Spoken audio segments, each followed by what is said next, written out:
United States of America, and to the republic for which it stands, one nation, under God, indivisible, with liberty and justice for all. Thank you for joining us tonight. The main announcement for tonight, I'm sure you've read it in the paper. It's with great joy and gratitude that I can say that the arbitration panel decided on Long Meadow's best and final offer.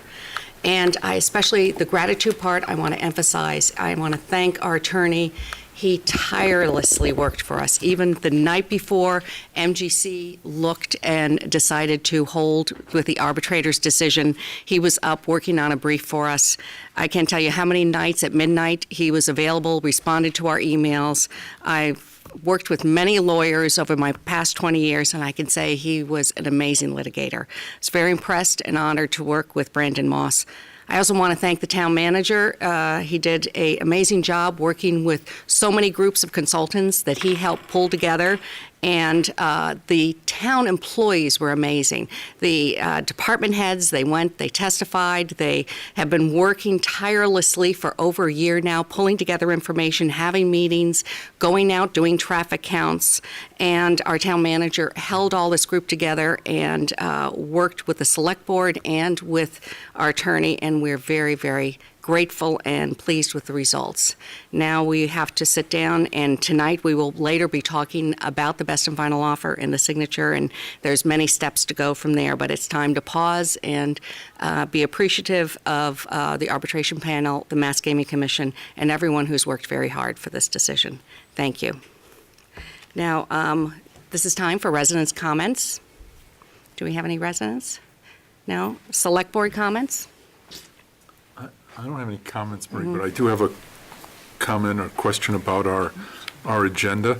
I'd like to propose, and I don't know if this is the right time or not, that we defer one of the items on the agenda, which is the town manager's evaluation, to another meeting. And I say that because we just received some of the packet later today, and I see we're missing a member. I think everybody ought to participate, but I don't know what other people think. But is that a motion? I don't know that we need a motion to move I think to change the agenda, it's fine, I'll probably move best that to have it. we I don't know how we do it, but we table the discussion on the town manager's evaluation till we've had a chance to review the packet we got late this afternoon, and hopefully we've got a full select board, although that's not necessarily required. Second. Okay, discussion. Well, that was going to be, I didn't have a comment, but I thought we had, at our last meeting, talked about, I know we have a meeting the day after town meeting, but I thought we talked about a meeting the day before town meeting as well. The request to have the meeting before town meeting was to have the town moderator sit and go over the warrant, and he was not available that day. Okay. And my understanding, that was the only agenda item we were going to have. So I just wanted to clear that up. That was a question. I think my only concern is that the only information that's been given extra today was, at the end of the meeting, was the 360 evaluation, which is really just additional information from the employees. And that was something, but what was given out, there was nothing additional that was given out today in regards to. No, there was an email today that you sent out that had additional individual. I collated two more that I had received later. So it's additional information. I mean, that was the point. I haven't really had a chance to look through any of that stuff. I just thought we might want to discuss it before we just did that, because it just came out. I haven't even seen the 360 or whatever it is you're talking about. Well, that was stuff I was going to hand out today because that wasn't part of the initial packet. Because what the select board had decided was to have the evaluation this date, and everything was supposed to be handed in on the 30th, and I was supposed to put together all of the various individual reports, and then that becomes a public document. Is there any other discussion in regards to whether we go forward today or not? Stephen? If I may, I'm a little confused by the delay. I mean, I suppose it's no skin off my nose one way or the other, but if everybody filled out their own evaluations and they know what they said, then delaying it any further, how does that enhance that process if the evaluations have already been submitted? In the past, and I know that the chair said she spoke with counsel, But in the past, the board has operated based on the fact that we had Labor Council advise us about the process. And the process always has been is that the chair receives the evaluations, collates them in a sense of, here's what the numbers average out to be. And then there's a discussion of what that looks like. And then a report is compiled by the chair, which is something to be read in open session, but it's voted on by the board to look at that document and decide if that's the document that then gets presented to the town manager, which then allows the town manager to review it and agree that that would become the public document. And those were done with the exception of the votes in executive session. So that we were always operated under the auspices that each individual report was something that was not to be released to the public, and that the final report is what becomes the public document. And that was, in essence, to protect the town manager. It was a performance evaluation and is treated as such with any other employee. We wouldn't release it to the public. So that's how we've operated in the past, and this was a little bit different than what we've normally done. And I agree with that it's different. My understanding, and I sent out what came from our Labor Council, and that is in 2010, they, with the open meeting law, some decisions were pulled together that said that it all has to be done in open session. What is done is usually an administrative person, it doesn't need to be the chair, takes all of the individual reports and collates them together. And so it's really a pasting together of the document, and then that is done in open session. The only thing that can be done in executive session is something in which there's an individual, almost like personnel issue. Like disciplinary matters. Disciplinary, that's the word I'm And looking for. it's still at the discretion of the employee. And since I had this sheet, I sent this out to everyone, and I even had a Friday when I went down to attend the Mass Gaming Commission, I had a few minutes with Brandon Moss, and I said, I'm surprised to hear everything goes in open session, and he did confirm that he does municipal law with other towns, that it's now open meeting law. And I know that says that it must be an open session. So that's why I followed through with putting together the paperwork and figuring we would have the discussion in open meeting rather than executive session. If you want to, we have our other attorney here, Attorney Martell, but my understanding of this thing that I did send to everyone, I think it was pretty comprehensive from Sullivan, Hayes, and Quinn. When did you send that? I sent that in Friday packets meeting just Oh, okay. before I left Okay, I town. thought it was something that you sent today. No. Okay. The only thing I sent today was there was two individual ones that came in after Wednesday, and I didn't have time to do it before I left town, so I put those and collated the final ones this morning. So any other discussion on the motion? No? All right, all those in favor? All those opposed? Okay. So we will not be having the town manager evaluation today. I guess if the main point is we want Alex here, we would probably be looking at the first week in June. I know that that would be the first time we would probably all be together again. Yeah, I'm not certain we need, I mean, you can't always schedule, in my personal opinion, everything for everybody here. That's why there's 5 people on board. But clearly, if that could happen, I'd prefer that. And I would hope Alex would also, I don't know. Yeah, I will check with Alex, but right now, we will aim for June 3rd as that being on the agenda item of the town manager evaluation. All right, so we're running a little bit late from our tight schedule today, but I wanted to, any other select board comments? No? I would like to invite Mary McInnes from the Pioneer Valley Transit Authority. Thank you very much for joining us. Paraphernalia here.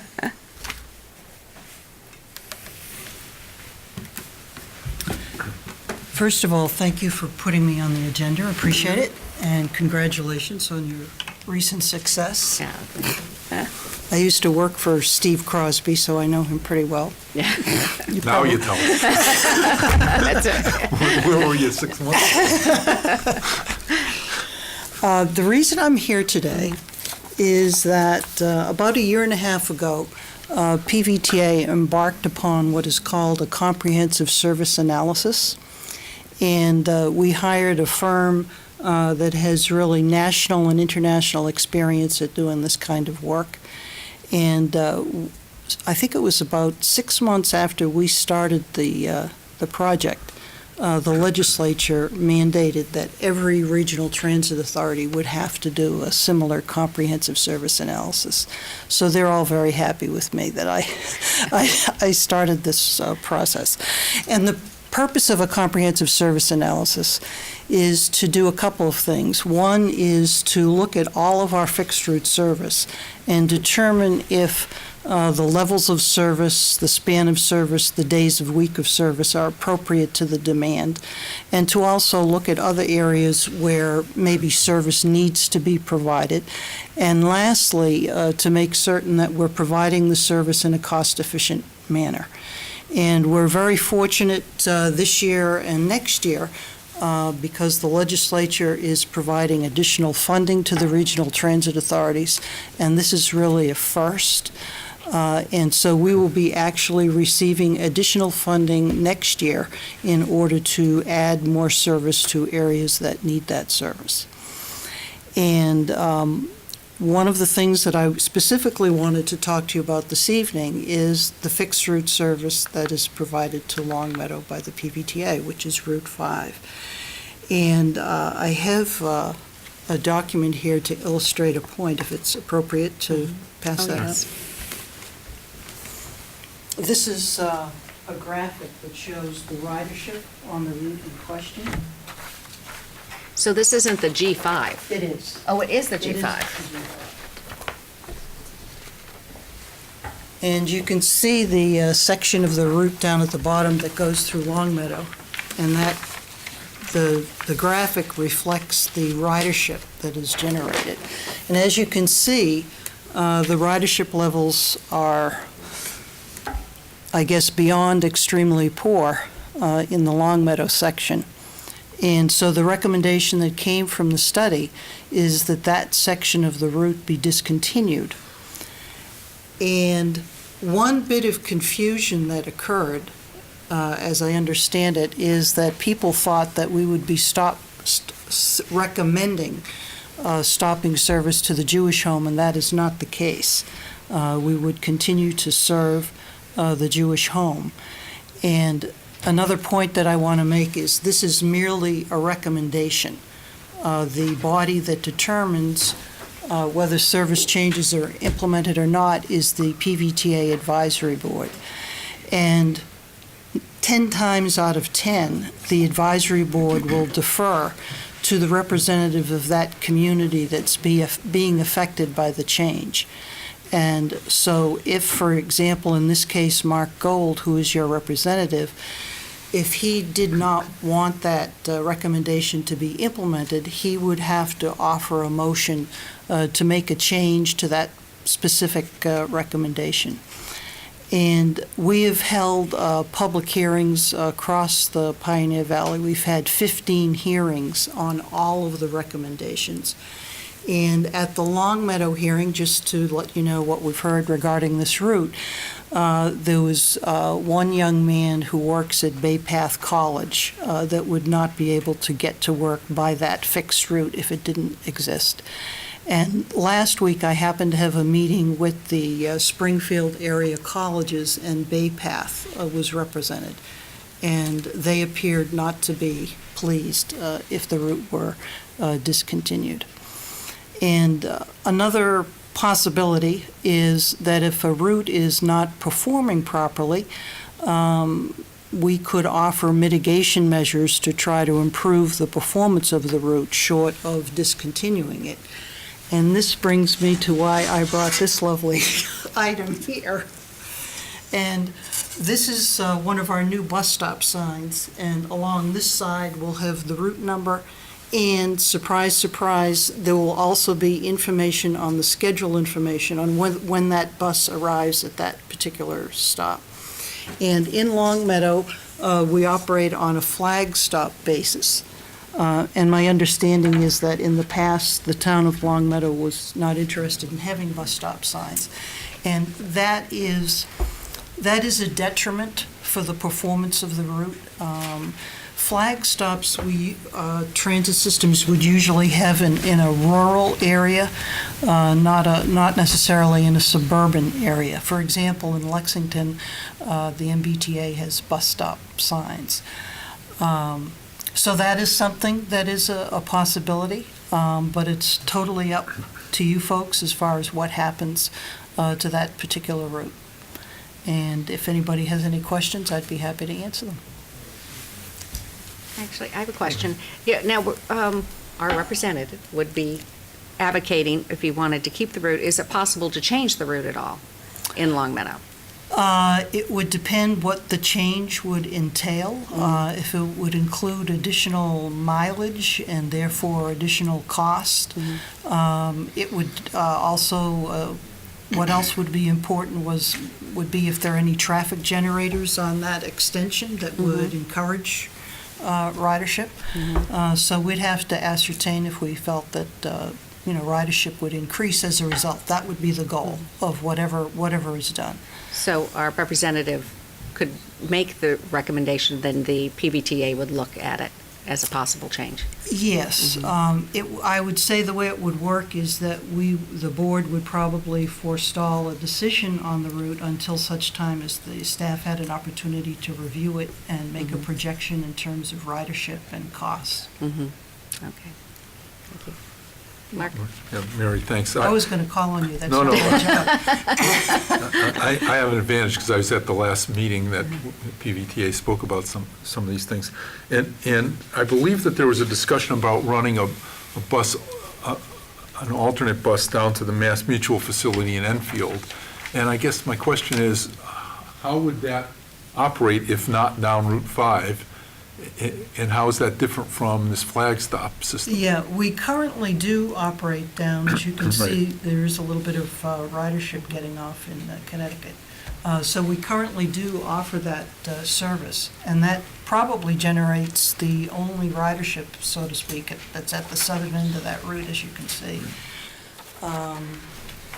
I assume maybe what you're talking about, instead of operating on 5, I think they were talking about operating on 91. So I don't think that the idea that I've heard discussed does a lot for Long Meadow. Yeah, well, I didn't hear how they were getting there. I just know that when Nicole was going through this, she talked about continuing service to that Mass Mutual site in Enfield, and that's what I wasn't sure about. That would be the 91 then, Okay, 91 option. Because there might be an option of, having that service continue through Route 5, but I'm going to try to get the sense of the rest of this board, and I know, talk to some of the people who may more likely take this. I think, Marie, if I'm reading you correctly, you were thinking about maybe if we went closer to the high school, or we went someplace like that, rather than, or where the Long Meadow shops are, rather than just down Converse Street, down Route 5, might be an opportunity to modify this to see what happens, and I think that's part of what was discussed. Right, and this wasn't mentioned by the study, but one of the things that have been successful in communities such as this is more of a circulator route rather than a route that goes, in this instance, to downtown Springfield, which is where that particular route goes. And I know when I worked at the MBTA, we started a service called the Suburban Service, and I'm going to mention Lexington again. And we initiated what's called a circulator system that's operated by a minibus, and it primarily operates within the town itself, rather than going to, in that case, it would have been downtown Boston. And the study did recommend several communities for a circulator route, but when you mentioned the high school, that's what brought it to my mind. I know people at home haven't seen this, we'll probably be posting this on our website, but I want to make sure people understand that this does not impact paratransit, which is, some people call dial-a-ride, which is well used by our people in our adult center and seniors. This would not affect that. Right, I was intending to make Okay. that point. That's exactly correct. It would not affect Dial-A-Ride, which is for seniors, and ADA service as well. The federal law is that you have to provide paratransit service if you're within 3/4 of a mile of fixed route. That's for the ADA service. But PVTA has expanded that definition such that as long as there's a route that comes into the community, the ADA service is provided. So even if this section were discontinued, both of those services would continue. And I guess the last question, just because I'm sitting on this side of the table, Mary, tonight, Okay. is, clearly there aren't a whole lot of bus routes in Long Meadow anyway, and my understanding is that our assessment to the PVTA is based on population, not necessarily on bus routes, but No, it's a combination of the two? neither one. Okay. Actually, not population. You're thinking of the MBTA, they do that. Okay. Our assessments on the fixed route side is based on miles of fixed route service, and on the paratransit side is based on trips. Okay. So So there would be no if this were to be reduced, there would be a recalculation of the fees, not that we're overpaying or underpaying, but. Right. I can tell you what that number is for the fixed route service that's currently provided, which is Route 5, and then there's a small piece, a very tiny, tiny piece of Route 2 that goes through Long Meadow. Your assessment for this year, or last year, I'm sorry, was $38,997 for the fixed route portion. And so if that section were discontinued, obviously that assessment would go down. Do you know how much? It's, Yeah. you can't do it based on a route-by-route basis because it's based on your percentage of the total route miles as a percentage of the entire net cost of the fixed route service. So it's not as simple, naturally, it's not as simple as that. Paul? I want to apologize if my questions might be a little redundant, but this is the first time I've seen this, and I've had nothing in our packet about why you were coming. Right. So the question I have for you is, are you saying that this board has the ability to say, keep this route, don't keep this route? Let Because me, you said you've done a study, and your study's determined what you need to do. yeah, the study made recommendations, and then the staff, of course, reviewed the recommendations and adopted the ones that they thought made sense. So I don't want to say it was just the consultants who recommended, the staff reviewed this and myself. And these are our recommendations based on the data that we have. And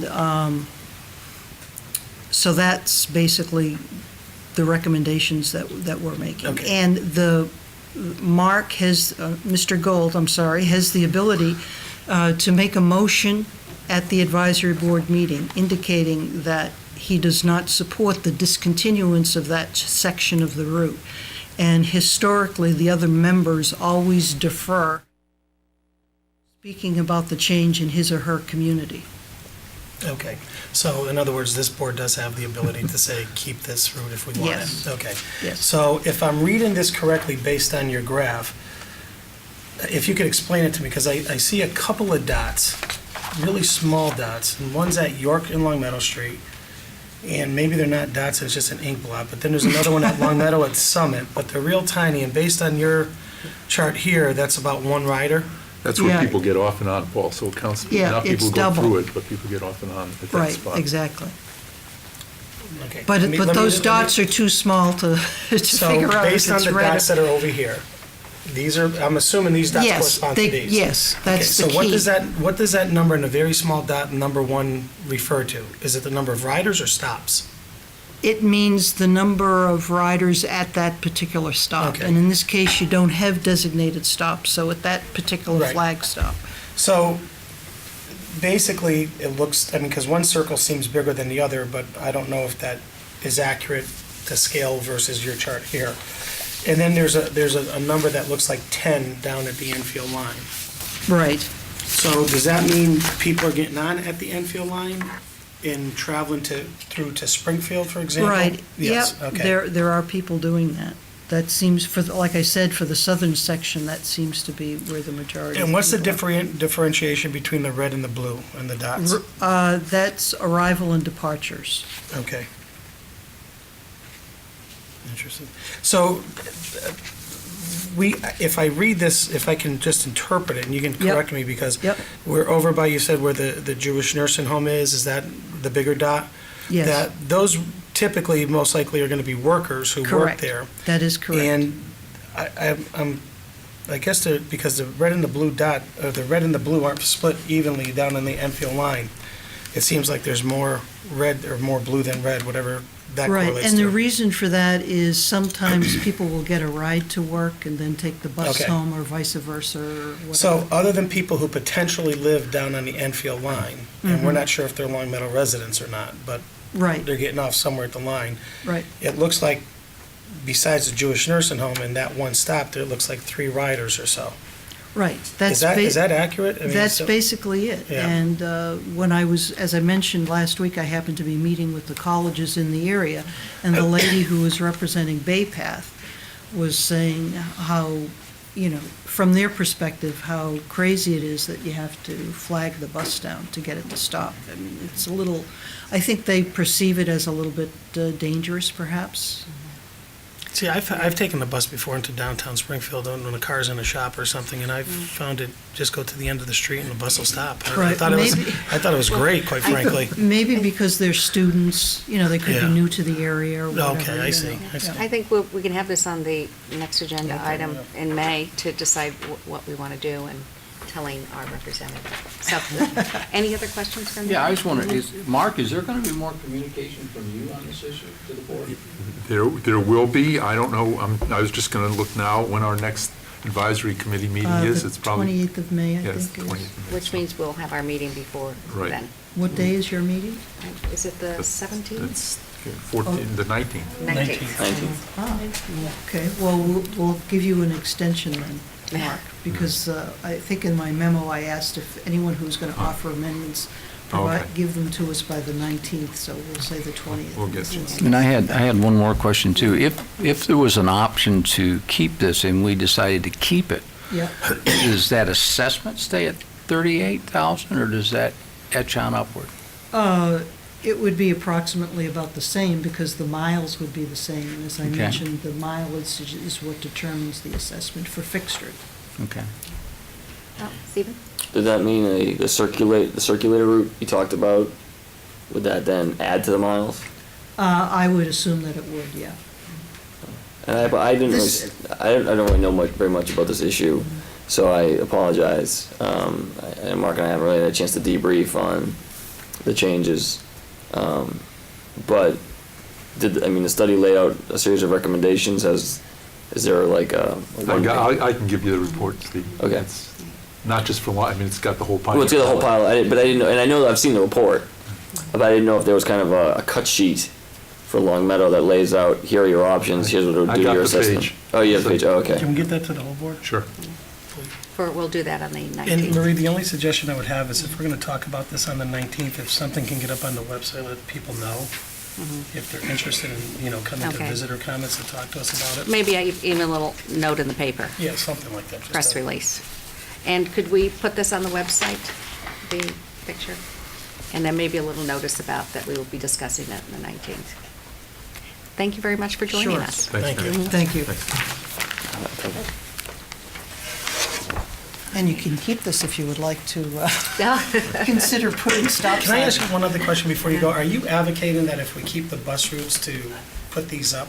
I am actually, I very much so. am. Okay, I just wanted to make Because sure I asked you. it's a that major before. deterrent to ridership not to have bus Yeah. stop signs. Okay. With information. The old signs were of no use, but these are going to be very different. Okay, thank you. Thank you. And we're here for the moderator, Mr. Attorney Calick. We're going to have, I don't see Remetco here, though. They're not here. Yeah. Yes, you. You could join us. I know we're running a little behind. Actually went to the town hall because Oh. of my last meeting, Was there? meeting there. Oh, sorry. I know you have it. We jump all over the place. Yeah, you're at the last minute. Thank you for joining us, and we're here to go over the warrant for next, in about a week.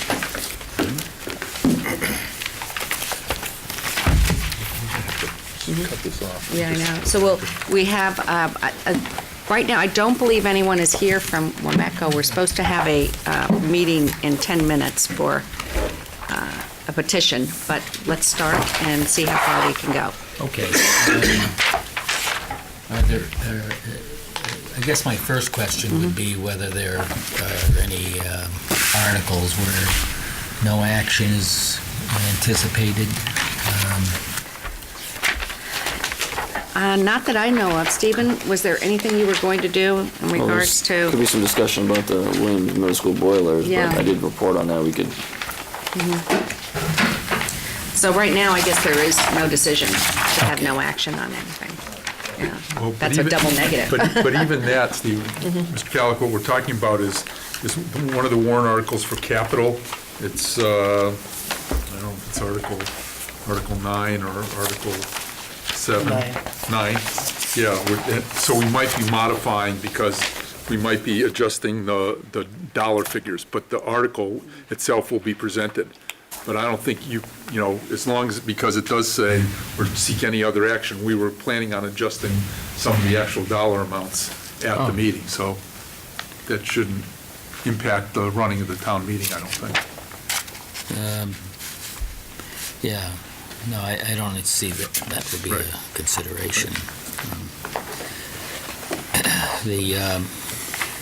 The, except where noted in the, I have the warrant that you sent to me online. Has that I guess I'll have to get another copy of the warrant. I don't know whether it changed. Usually you send me the changes by email.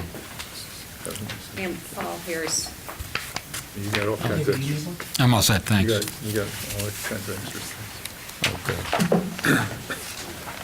the only thing is that, I guess the question I have is that the bylaw on the marijuana siting facility, there was a amendment or some changes to it, and that, those were placed, I believe, on 26. So it is, there are some changes, and that is shown on the last page, and Yes, I mean, as I understand it, when the motion will be to approve that amendment to the zoning bylaw as printed in the warrant, except, and then there would be these 9 modifications.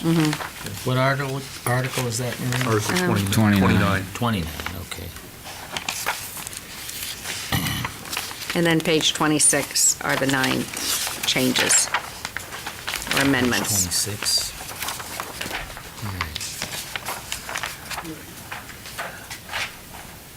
All right, now, so the motion then, is it Article 28 that we're talking about? 29. 29. Excuse me. So, who's going to move that article? I mean, I Would that be the planning? would assume it's the planning board, but I, Walter Gunn. yeah. Okay.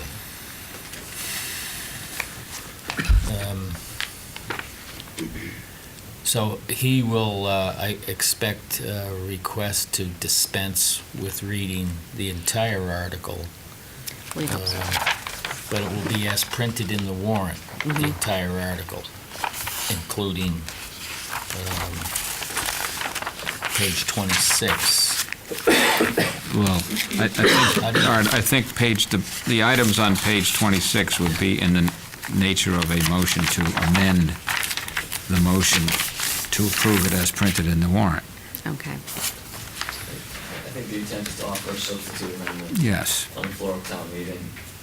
The printing in Article 20, or on page 26, was simply to give town meeting voters a heads up of what is going to be distributed as the substitute amendment that night. Exactly.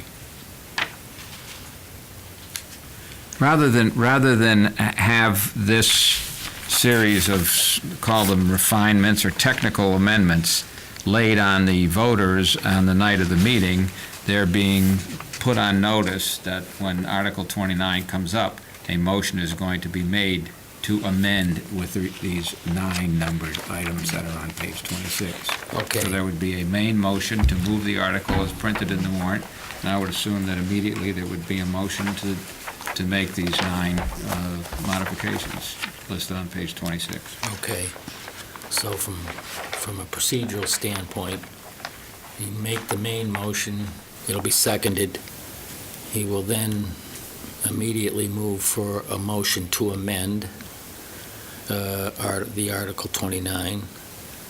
There will be it'll have to be in writing, even though it's printed in the warrant. I want Okay. something in writing. You can tear it out but that'll be the amendment.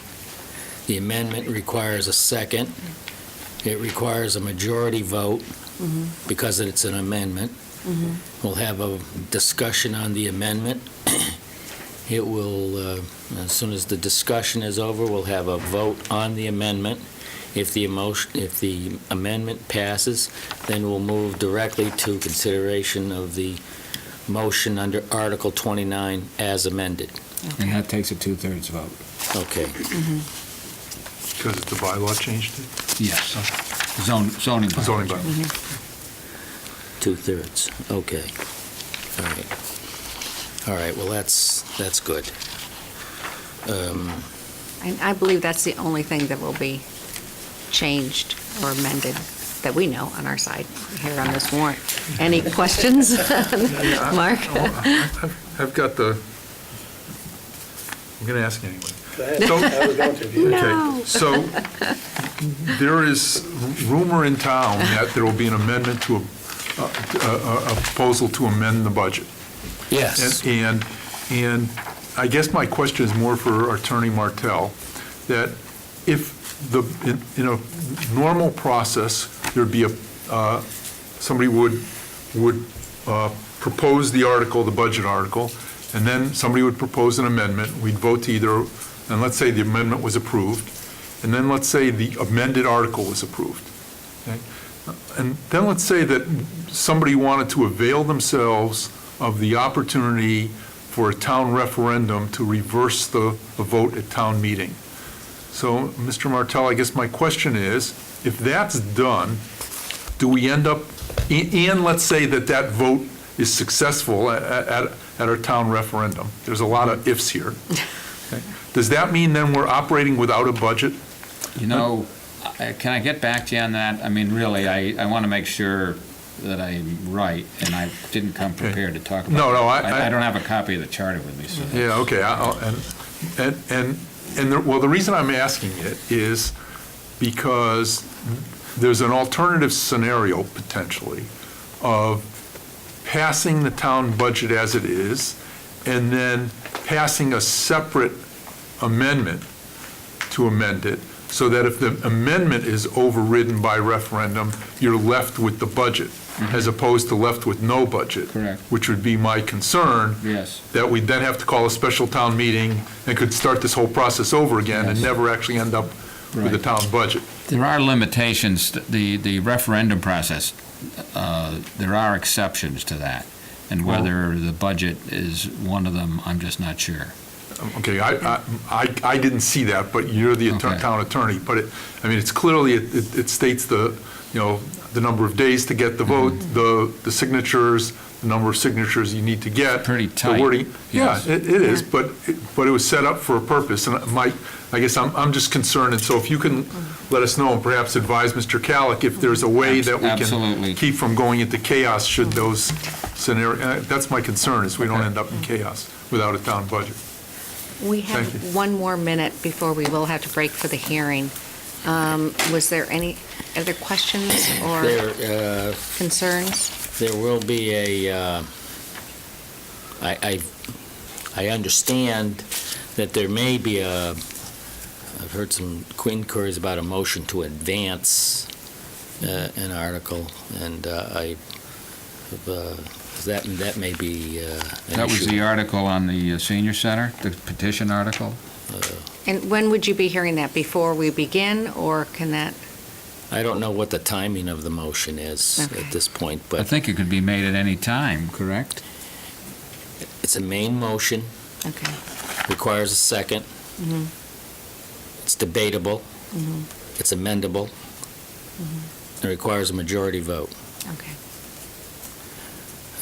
And so the timing of the motion would have to be at a point where an article has been voted on and before a new one has been offered, Okay. because it's a main motion. So in that situation, you have to get the attention of the moderator in order to be recognized. So when that happens tomorrow, I don't know, but I've heard from, I've been asked about how to do it, and I've explained the process. Any other surprises? Not that I know of. Any other questions for moderator? Did we talk about the budget, about introducing the budget article? Do we want to talk about that? Sure. Can we break for the WMACCO hearing? I think we have to start Sure, okay. at 10:40. Could you wait a few minutes and we'll bring you back? Thank you. Sir? I make a motion to open the WMICO petition hearing. I second the motion. Any discussion? All those in favor? Okay, thank you. So you want to introduce yourself and tell us a little bit about the petition? Absolutely. Good evening, ladies and gentlemen, City Council. My name is Leroy Thomas, representing Western Mass Electric Company. I'm here representing Andrew Netherwood, who's a field technician for this area. Unfortunately, he couldn't be here today, so he asked me to fill in for him. And he's filed a petition basically to install a pole on Anawanna Road, at pole number 4-1 on Anawanda, directly across the street from it. He'd like to install a new pole and guy wire to back up the pole on the opposite side to provide service to the two new houses that are being built over there. Okay, any questions? Mark? I guess my only question is, in the petition that was filed, I only saw one pole, new pole proposed, and the petition says two. Can you just explain to us? Well, there is the new pole, which is the red one that's on there. Yeah, That's the new pole that's going in. right. There's an existing pole directly across the street from it. So you're going to replace the existing pole? I believe that's what he plans on doing, yes, sir. Okay, so this petition that says it really because the petition was to install two poles. Was Okay. it? A new pole and an anchor, that's what it Right, says. a new pole and an anchor. Oh, okay. The other pole, I guess we don't need a petition for it since it's pre-existing already. And I guess my question, so why are we putting in this new pole rather than what we've done in the past, to just take the wires across the street? I believe it's because of the tree line that's over there. That whole side of the street is completely filled with trees. I believe Mr. Netherwood wants to put a new pole over there so he can hit both houses off of that pole. If we went across the street, I believe there might be some aerial trespassing if we went from the existing pole that's there now. Okay. That's where you can get the aerial police involved. No, I think I understand what you're saying. You're going to go like this from the existing pole, and the Yes, other way sir. you go across and then Exactly, yes, sir. like that. I'm with you. Are there any residents here for this? Well, okay. I make a Any- motion to close the petition hearing.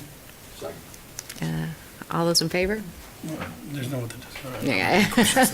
I'm in favor, yep. Okay. I'll move we approve the petition. Second. Any discussion? Yeah, I do. I'll go back to my ongoing issues that we, every time we have a problem, we say we want to put more wires underground, and that every time we don't put more wires underground, we create more poles. We're just not following through with what we did. I know I said this when we were over at, I think it was Forest Glen and Laurel Street, and I repeat my concern that I asked Mr. Thomas to take back to WMICO, that we ought to consider putting them underground. Yes, sir. The other thing that, and your answer about aerial trespass, relieved some of my other questions, is that we've seemed to be fixed on the height of poles, and we know that we can I thought you were going to say because it would sag too much, and I'd tell you to make No, sir. make a higher pole, because we put in higher poles, but Yes, sir. thank you. Anything else? Yeah, well, you know, Mark, to your point, why aren't we getting it put underground, period? I mean, what's the reason? Well, honestly, this is Mr. Netherwood's petition, but if we were to go underground, we would have to install a transformer on the pre-existing pole now, get a road permit basically to cut that road so we can install the duct line going across the street. We'd have to install a handhole where the new pole position is going to be, just to feed out to those two houses. If we go over underground, there is a fee for every one of those services to be hooked up. If we go overhead, there are no fees associated with the overhead services. I thought there was a fee for every service from the pole to the house. Underground, yes, sir. Overhead, no. Right now, an underground service running approximately 150 feet or less, it's going to run you about $340, I believe. For an overhead service up to 150 feet, there is no charge. Yeah, that's right, the underground, there is a charge. I think it was Yeah. $750, but maybe, I think it was $750 for 150 foot. No, sir. As a matter of fact, you might be right, because we have to put a riser, what's called a riser Right. on there. If we come from that pole, I was going to say, if your price is right, I'd like a refund. no, I believe what the issue is if we come directly from one pole down the pole to the house, the price is approximately $700 to $800. But that cost from the transformer, from that point to the house, is borne by the homeowner. Yes, sir. Okay, so your cost would be from that pole down and under the street in an underground transformer, and then we would have everything underground.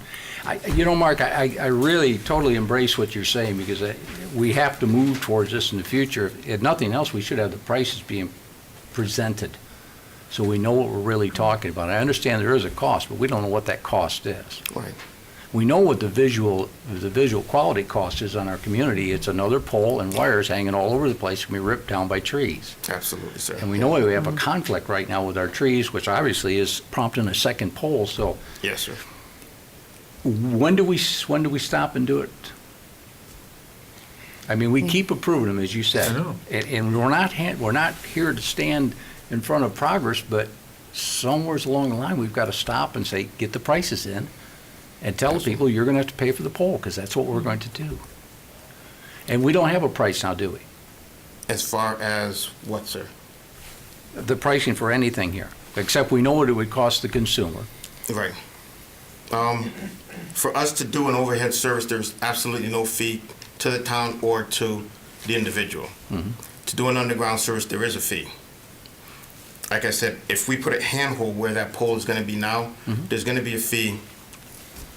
And I who believe would, it's $343, and that bill would go to the homeowner. okay, and that would be from the pole underground service over to your manhole? No, sir, that would be where the red dot is now. That would be a handhold instead of a pole. Right. If that service that's going to either one of those houses would be from that handhold to the house itself. Mm-hmm. And then there'd be the cost, well, who would fill the cost from the manhole back to the other pole across the street? Who pays for that? We would do that, sir. But we would have to get permits to cut the road and repair the road afterwards. Okay, so then, we're not talking then, Mark, about any costs to our community other than what would be a normal charge for somebody requiring service to their home in an underground fashion. So that is the only question on whether we're going to start prompting that to say you will put an underground service on. Well, I think there has to be a commitment to this board, and I think, as you said, the prices have to be available. The homeowner is now being told, if we make this change now, they'd be charged $350. I think that Yeah, but sort nothing's of, been approved yet. but I think that sort of Okay, information well, has to then, be made ahead of with time. that as a backdrop, when are you going to stop it and start doing it right then? Because we used the same excuse last time. Well, sir, to your point, all of our prices are online. Oh, no, I'm not talking about you. I was really talking about right here. I mean, we're Okay. going to kick the can down the road, and that's fine. We can vote and we kick the can down the road. But if we're going to do that, let's quit bringing it up the fact that this is a visual intrusion upon the community. We need to go underground. Because if we're going to hold true on that, let's start putting them underground. Well, why don't we put that on an actual agenda item so we can decide if we're going to decide as a board to move forward on that? Okay, fine. I If think you would please put it on the agenda then. Yep. Mark, any other conversation? No, I have no other comments. I agree with it, Rich. I think we need to discuss it. Yeah. I don't think that this one poll is. I understand, Right, but I agree Paul. with you 100%. Yeah, you can't stop dead on here, but it needs to be done, because we said it last time. I think what we ought to do as a board is send the directive back to Wamiko, and it's probably Andrew Netherwood, that says, don't come to us with new poles in town. We want to put them all underground. That would be fine. And yes. then they'll know not to come through here. And unfortunately, we're almost totally built out anyway, so it's, No, but this is the kind of thing that comes along. and- yeah, it does. I mean, I've had 4 of these poll requests in the last 3 years, so. I'd like to move the vote. Okay. All those in favor? Aye. Opposed? Okay, thank you very much. Thank you, ma'am. thank you. All right, now we're running into a time constraint here. We have the 7:50 dog. How many more minutes do you think? I didn't want to keep you an extra hour. Mr. Callan. Calick? Mhm. Is it just a few minutes more? I think it- Oh, you didn't want to, because there was one item I cut you off on. Did you want to speak to the amendment or the budget? Stephen, did you have another question for the Yeah, I moderator? think you wanted to talk, no, well, moderator and town council, or mostly the town council. Okay, so I guess there's one more question? Thank you.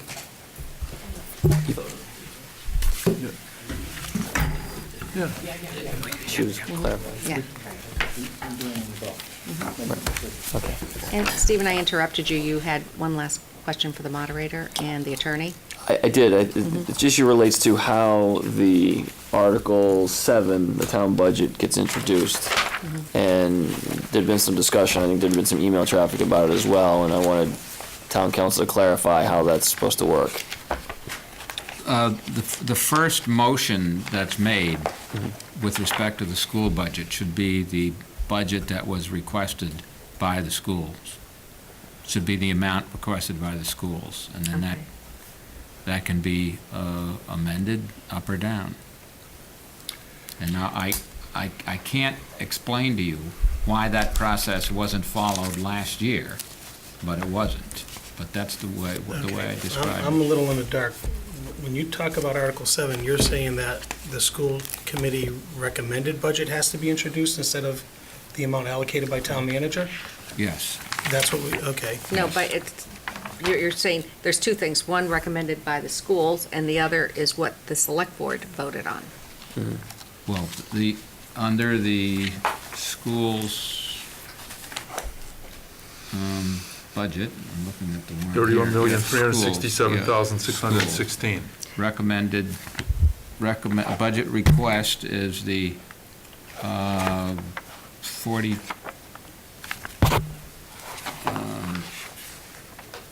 42, wait a minute. I'm looking for the school budget. Was it the 20? Yes, the budget request is 33,944,333. And that, the motion that initially made should be with respect to that amount. And then if there's up or down on that, then those would be by motions to amend. Is that what was submitted to the town manager, 33 million? Because I thought that your recommendation was in line with what they had requested. No, I mean, and I don't, this is, like I said, this process, as you said, wasn't followed last year, which is the only town meeting I've ever been to. But the issue was raised, I think, by the superintendent, that the budget that has to be presented to town meeting, and I don't know if it's a matter of charter or bylaw or mass general law, but the budget that has to be presented has to reflect the school committee's, the budget the school committee approved.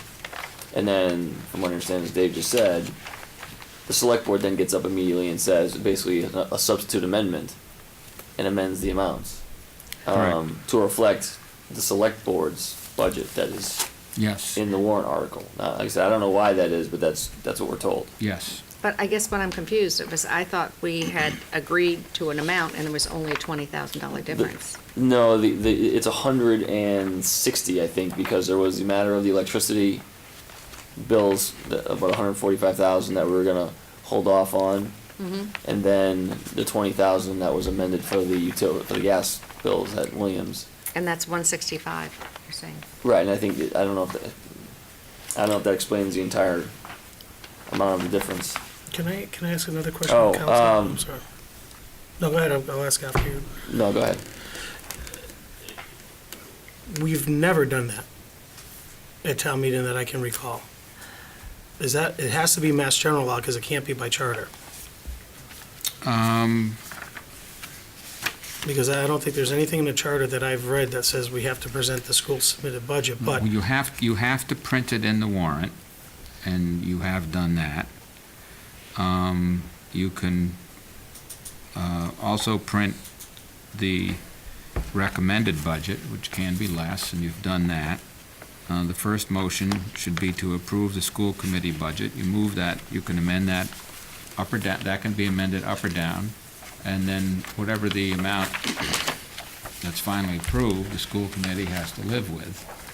They have the authority to move line items around.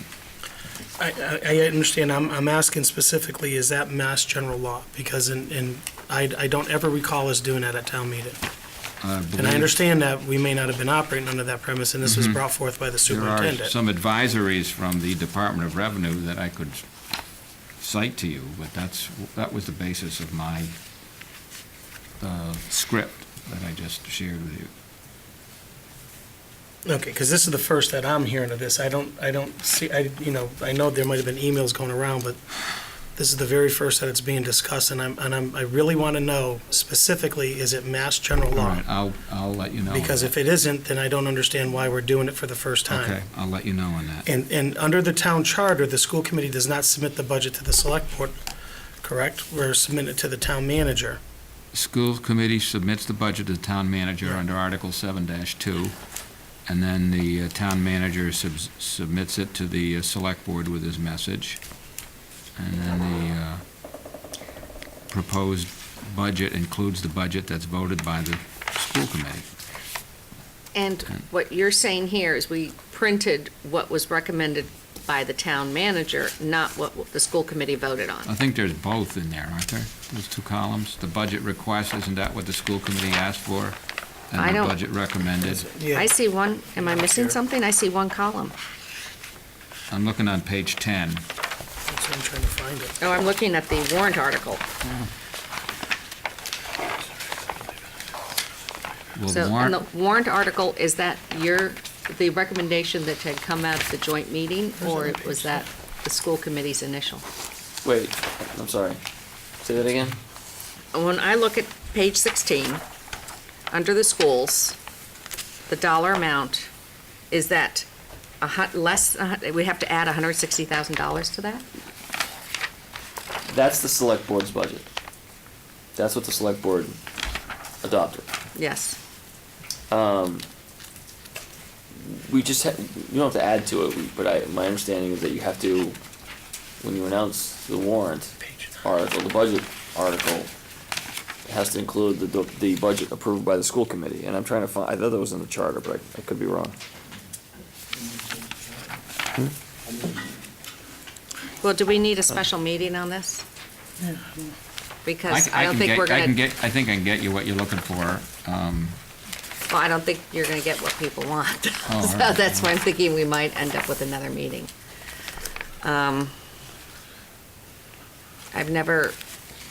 So we're talking about what's in the warrant is not what we have to have down as what should be read. Correct. That's what we're being told. That's what we're being told. So I think we need to move to, unfortunately, the dog hearing. And our attorney is now telling us he really needs to get back to us on this. So I think we need to have another meeting before town meeting, so we're prepared for this issue. So I guess we will talk, and I know you might not be available, but we'll let you know what we're able to find out from the attorney and where we're going forward. So before we leave tonight, let's try to set up one more meeting. Okay? All right. Thank you very much, and Stephen, thanks for pointing out that issue. I didn't realize it was one. So, thank you very much, and Attorney Martell will let you know possible meeting dates. I'm going to stay for the hearing. Oh, you will? Okay. Thank you. I'm looking for a motion to open. I move that we open a dog hearing regarding Anthony Wallace of 123 Homestead Boulevard for issues of a dog complaint. Second. All those in favor? Aye. Anyone who is here for the dog hearing that will be giving testimony, could you all please stand up so we could swear you in together, and then I'll slowly bring everybody up, and that will save us a little time. So anyone who will be giving testimony, please stand up, raise your right hand, and swear to tell the whole truth, nothing but the truth. So help you God. Say yes. Yes. Okay, thank you. All right, and No good I'm looking for the complainant first. So if you could come up and introduce yourself. Thank you. Right. Yes. If you can spell it. Could you please state your name? Yes, my name And- is Madeline Connolly, And could you please spell your name? Madeline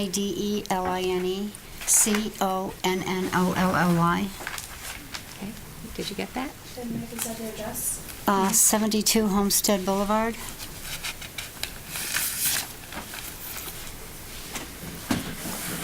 Okay, thank you. Do you have a statement? We've read the paperwork.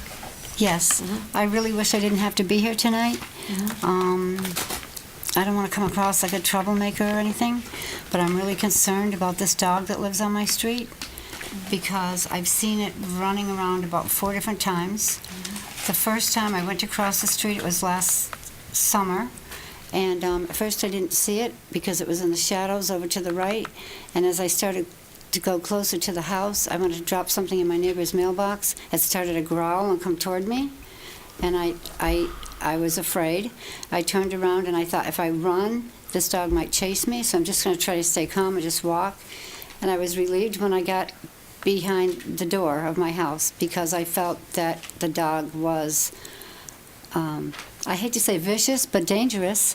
And so that was the first time. And then the next time something happened was about 3 or 4 weeks ago. I was in my living room, and I heard a commotion, and I looked out my front window, and I saw a man and some people run across my front lawn. I thought, what the heck is going on? I looked out, I saw them run across the lawn next door to me and into the backyard of the following house.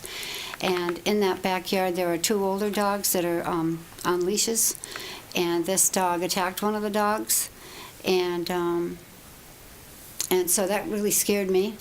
And I saw that it was a tan dog. It was a pit bull. I thought, I wonder if that looks like that same dog that frightened me last summer. And so I thought to myself, this makes me kind of nervous because first of all, a dog should be on a leash. I have 2 dogs of my own, and I know that they can get loose. I've had my dogs get loose, and I have to run and catch them. But the second incident, I'm trying to think, that was the second incident. The third incident was, well, I went to the town hall because I had to get licenses for my 2 dogs, and it was right after what I just described. And I said to the woman there, has anything been done about that dog? Because I'm kind of afraid of it, because I have 2 little grandchildren who visit me often, and I have 2 little dogs, and I'm afraid of that. I'm really afraid for my own safety and their safety as well. And so she said, oh, yes, the dog officer went to the man's home and spoke to him, and it's being taken care of. I said, okay, well, good. So 3 days after that, I came home from work. I put my dogs out in the backyard. I have a fenced-in backyard, and I heard some barking and growling and a lot of commotion, and I looked out, and it was the same tan-colored pit bull. It looked to be a young dog, growling, banging its face against the fence, and trying to get in at my dog, like really angry. I thought, here's this dog again. Where the heck does this dog come from? I don't see it for the longest time, and then boom, there it is, and it just scares me. I think that it's dangerous. I think it should be restrained. I feel unsafe for myself, for other children in the neighborhood. Thank you. And- Any questions? No? Not this time. Okay. Thank you very much. Thank you for hearing me. Thank you. The respondent? Other complaints? Oh, I'm sorry, I didn't realize there's other complainants?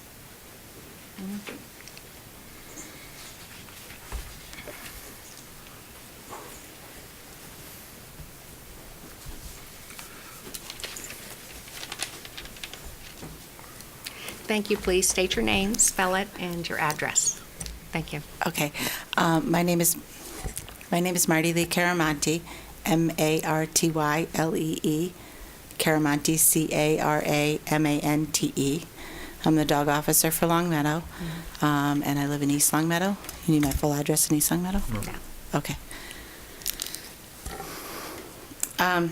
So just like what she said, there's kind of this long span in between events, but I'll give you the events that I've been involved with. Last year, on May 12th of 2013, I got a call from Michelle Burns, who lives on 17 Homestead Boulevard. She was claiming that this dog, this brown pit bull that was owned by Anthony Wallace, was loose in her neighborhood and had attacked 2 dogs. When I talked to other people, it wasn't black and white whether or not this has in fact happened. The way that it was portrayed, it could have or could have not have been. At the time that I went out and I spoke to Mr. Wallace, he was cooperative. He stated that the dog loved kids. I did not see that the dog showed any aggression at that point. I did explain to him the urgency of having the dog restrained, that there were bylaws in the town. I need a water or something. Okay. You want a coffee cup? Steve?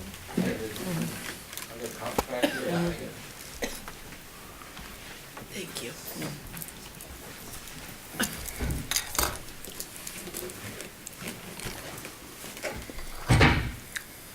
Sorry. Yep. Stephen? There's a sink. No, I think that was good. I think the cough drop There's a was sink. helpful. Yeah. Anyways, I did explain to him the urgency of having the dog restrained and not allowed to get loose. Mm-hmm.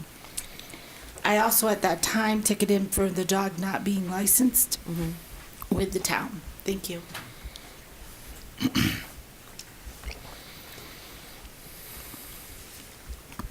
So at that time, it just seemed like a simple, please keep control of your dog and license your dog. That was on May 12th. Then I got another call 3 days later saying the dog was loose again. And I did a supplemental narrative to the report. I went out, I spoke with him. He said he was going to license his dog. As of June 5th, 2013, this dog was still not licensed. I typed a supplemental narrative to the report, and another ticket was sent for an unlicensed dog. There were no problems after that up until in April this past month. But the dog was never licensed. The way that the town deals with that is after we send tickets, they go to the court, we wait for a court date, and we go that route. So that was never taken care of from last year. So that's with the Springfield court system, those tickets. On April 6, 2014, Lori Brackenbury, so this is somebody else from Homestead. She reported that a pit bull entered her yard and attacked her 2 dogs, which were tied to the back of the house. It was the same pit bull owned by Anthony Wallace. I spoke to her personally. She reported that her dog was a senior dog. It was tied out, and the Anthony Wallace's dog came in and attacked hers on her property. There were no blood or cuts, so a quarantine was not required. I told her that I would send a ticket for the dog being unleashed, unrestrained, unlicensed. At this time, she was wanting to know if I would do more, if I would go and take the dog away. I can't do that. I told her maybe we should bring it before the board, because at this point I have not been able to get him to license his dog or assure me that the dog is up to date on rabies vaccinations, and it's seeming to be a problem. So then it was 4 days later We got another call into the police station April 10th, 2014, and that is the scene where Lynn Connolly just testified, just said that she then had a concern that the dog was again loose and growling at her two little dogs. So after that, the Board of Health then sent him a letter requesting that within 24 hours that he show proof of rabies vaccination, because not only do we have a concern here of, okay, possibly vicious dog, even if there's a bite, a small bite, we have no proof that the dog has any kind of rabies current on its rabies vaccinations. As of today, we have still do not have this. The letter was sent April 17th, 2014. Okay. We still do not have proof of a rabies vaccination. The dog is still not licensed in the town. And therefore, it's my recommendation that the dog, if it's not going to be able to be taken care of properly, then it is, a danger and should be maybe surrendered or rehomed. Thank you. Any questions for the dog officer? Paul? Lately, on a report of April 16, 2014, down in your narrative, let me just go down, it's about the 4 lines down, it says, I've sent multiple to Mr. Anthony. Multiple what? Is that letters or tickets or? Violations for the unlicensing. Okay, I just wanted to clarify. So mostly what's important to me about that is we have no proof of rabies vaccination. So I've got sort of multiple issues here. I mean, if the dog is truly vicious the way the neighbors are saying towards the other, I don't want to wait till something happens for a child and the dog is seemingly not being able to be restrained. Granted, there was a year in the middle. So if I had somebody that was up to date on their rabies and their license and had the ability to fence in their yard, but this is somebody that is not getting anything done for the dog, and I don't want to wait for something bad to happen. And also the rabies is quite a serious thing. Rabies is fatal, so. Thank you. Mark, did you have a I question? just want a clarification. You testified that as of today, the dog is still not licensed in the town of Long Meadow, is that correct? That is correct. Thank you. Any other? Yeah, what type of communication do you have with the owner? Did he give reassurance he was going to get the licensing taken care of? Yes, I think I was out at his house 2 or 3 times, and then we've talked on the phone before, but. And each time you've been given assurances that it'll be taken Yes. care of? Okay. And this is over a year period, isn't it? That is correct. Okay, Any other thank you. questions? No. Okay. Thank you very much. Thank you. Thanks for the cough drops. Is there another complaint? Would you please come?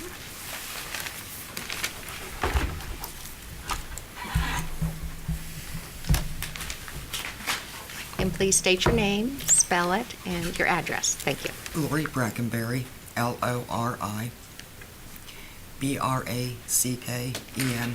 Brackenbury, 54 Homestead Boulevard, Long Meadow. Thank you. You want to tell us, you have a little statement to I was make? trying- We have read through the papers. I don't know if there's anything you wanted to add.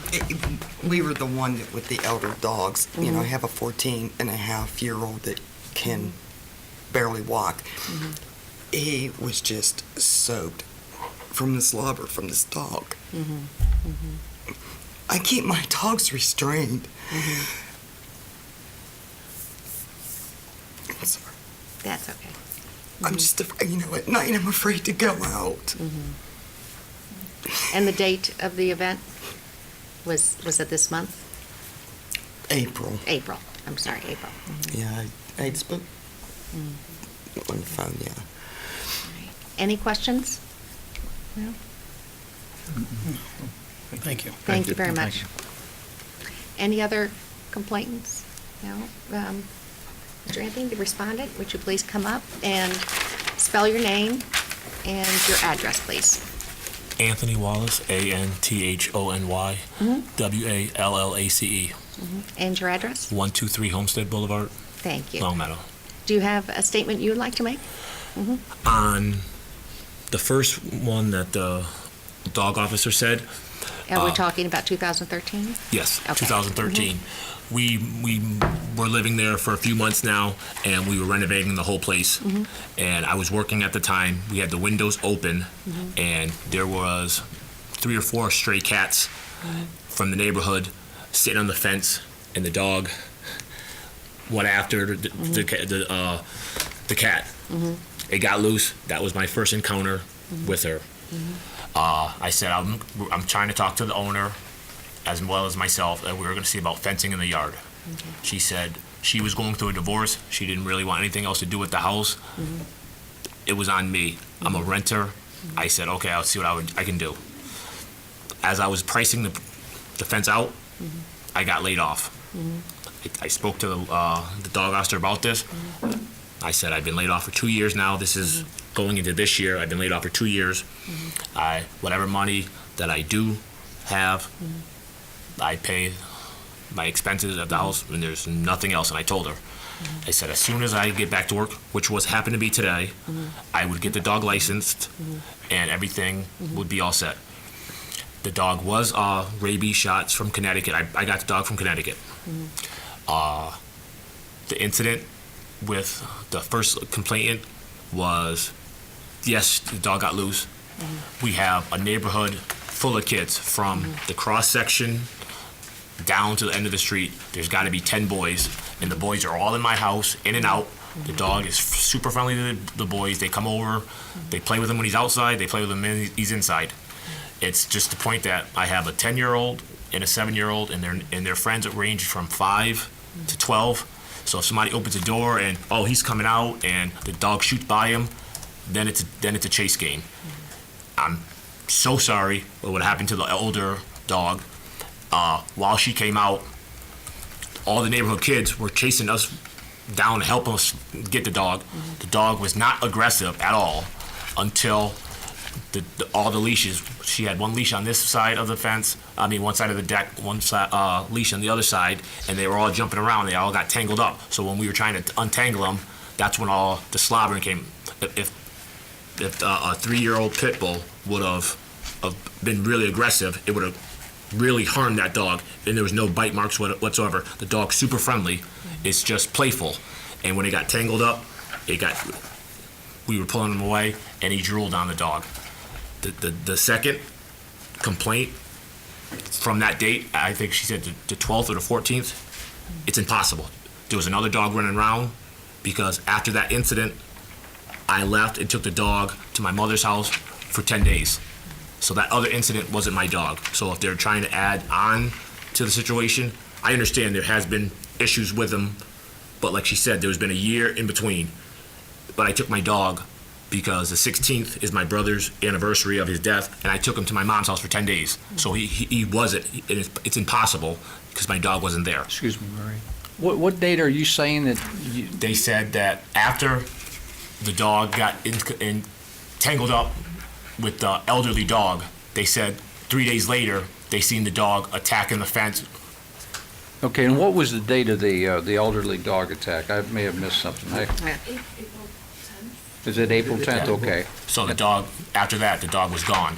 The next day, he was gone. Okay. So I don't understand where that's come from. If they want to add it on, that the dog is that much of a nuisance, well, it has to be a better issue because the dog was gone for 10 days. So, as far, like I said, and today, when I spoke to the dog officer, I said that as soon as I went back to work, the dog would be licensed in town. And on top of this, I'm leaving the town because, not because of this, but because my 2-year layoff. So I'm leaving end of the school year, end of the calendar school year, I will be out, so mid-June. So, that's really all I have to say. But as far as the dog being vicious and being scared, it has happened. There's 10, 12 kids in my neighborhood that are playing in my yard every day after school. So that's just not the case. Thank you. Okay, thank you. And wait. Oh, I'm sorry. Any questions? Mark? Yeah, Mr. Wallace, my question is, do you agree with the facts that your dog is still not licensed as of today? Yes. in the town of Lowell. Your dog is not licensed as of today. Yes. Okay, thank you. Can I- Paul? We've had dog complaints. I think this is my third or fourth one. Here's what my issues are. It's a dog, okay? I've been bitten by a dog whose owner told me about 10 seconds before it bit me, don't worry, it won't bite. So I have a 16-year-old border collie with no incisors because of catching Frisbees. And people shy away from my dog, okay? She moves at the speed of a snail, but people are afraid of dogs. You happen to have a dog, and one of my friends had a great pit bull that was the friendliest dog that I've ever met.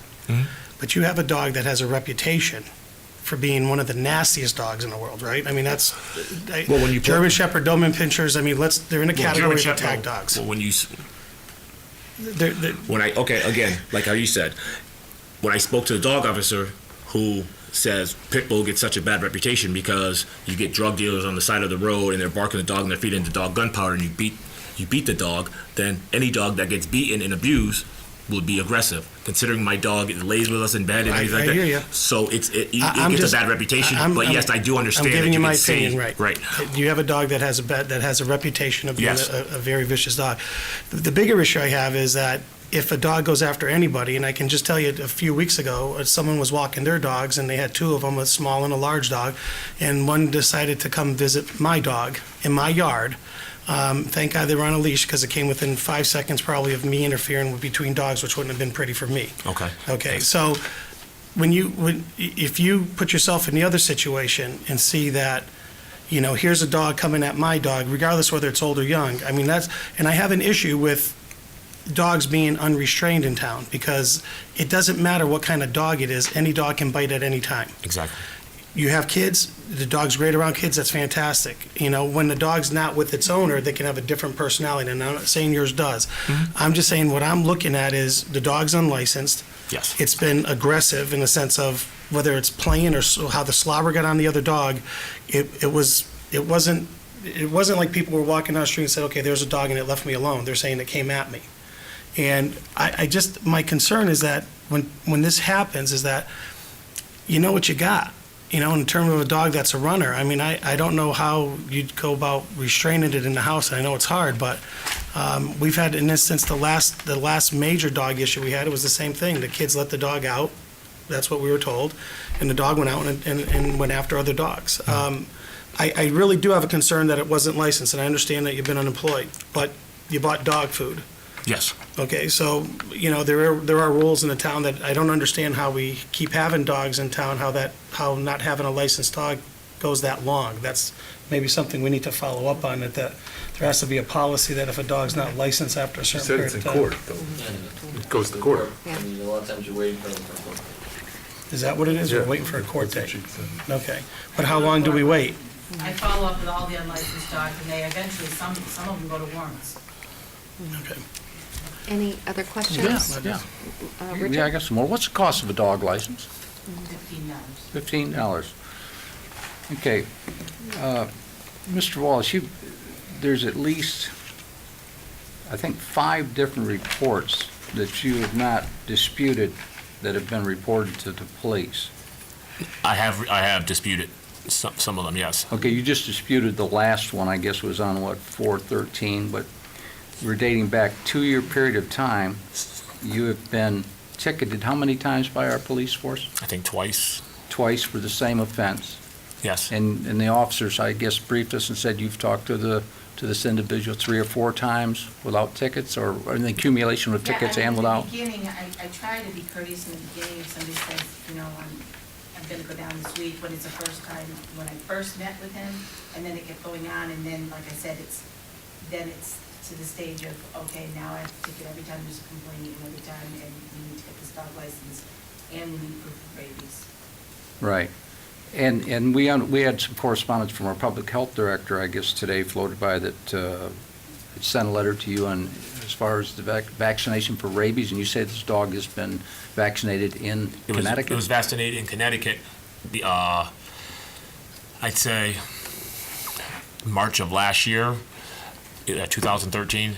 The person I got it from I have the original rabies shot in the vaccinations, and I was trying to get in touch with him again, and I misplaced my phone, and I couldn't get in touch with the person again. But when I got him, it was all up to date on his shots, and that was like March 13th. And now to get a license here, you have to have proof of your rabies shot. So it's when somebody says the license is only $15, well, you have to go get all your shots done. And like I said, I just didn't have the money. There's nothing else to say. I mean, I didn't have the money to do it. Now I went back to work today.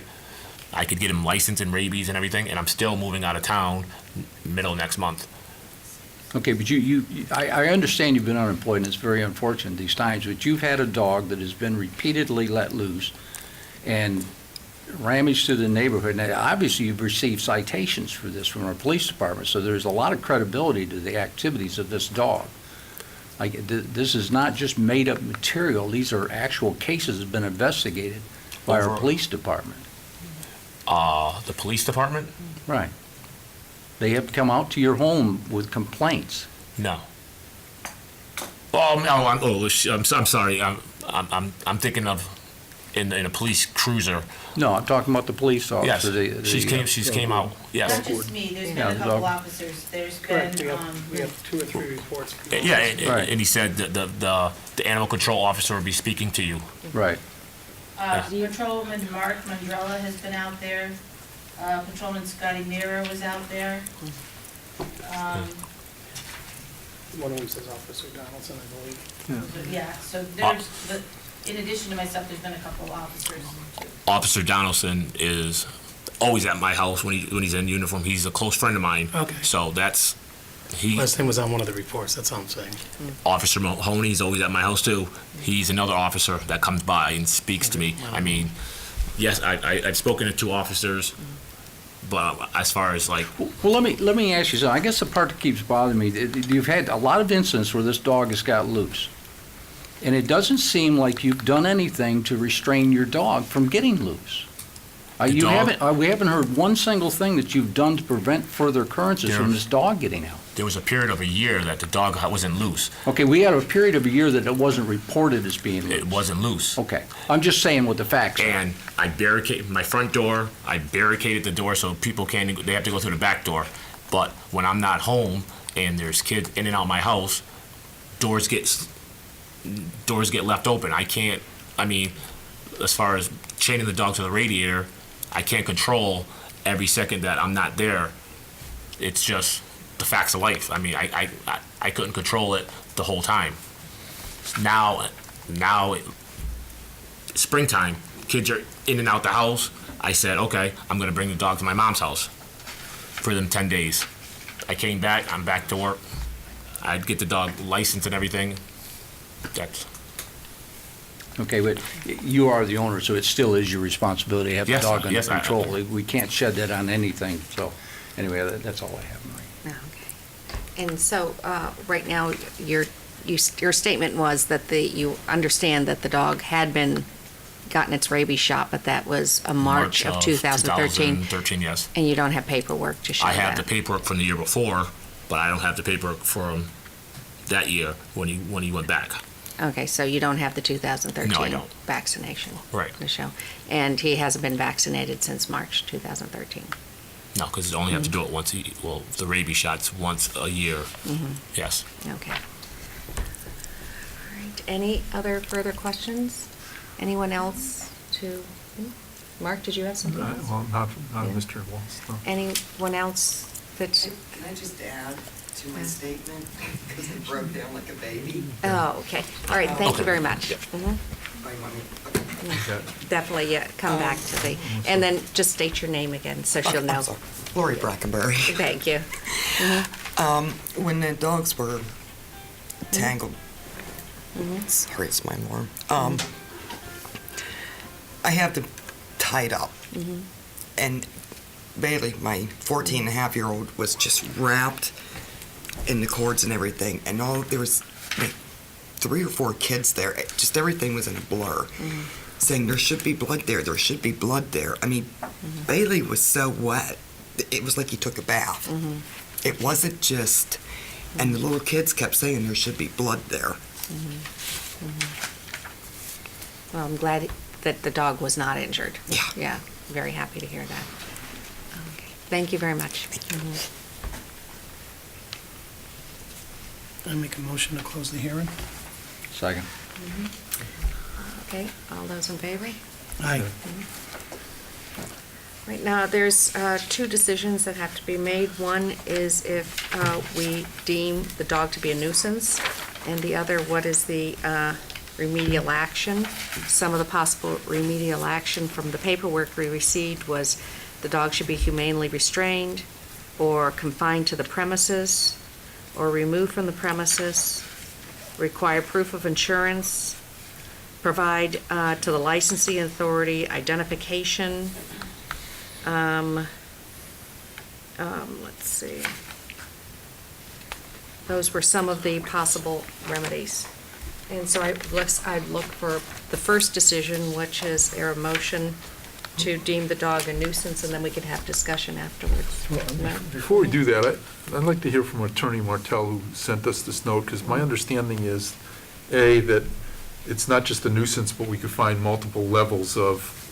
Yes, I And mean, and I it's- think you should make findings of Right, specific facts. right. And secondly, the question is, and I guess I'll hold that my second question was going to be, because my understanding is it's one of those unfortunate situations that until the dog does something, it's difficult to find them of having, the potential for doing something. But I certainly agree that we probably should find certain facts, and so rather than a motion of anything, I'd like to just have the board agree that the findings of facts are as presented by our dog officer, Marty Lee Caramonte, that the dog did not have a license, still does not have a license, and has no proof of a rabies shot at this point.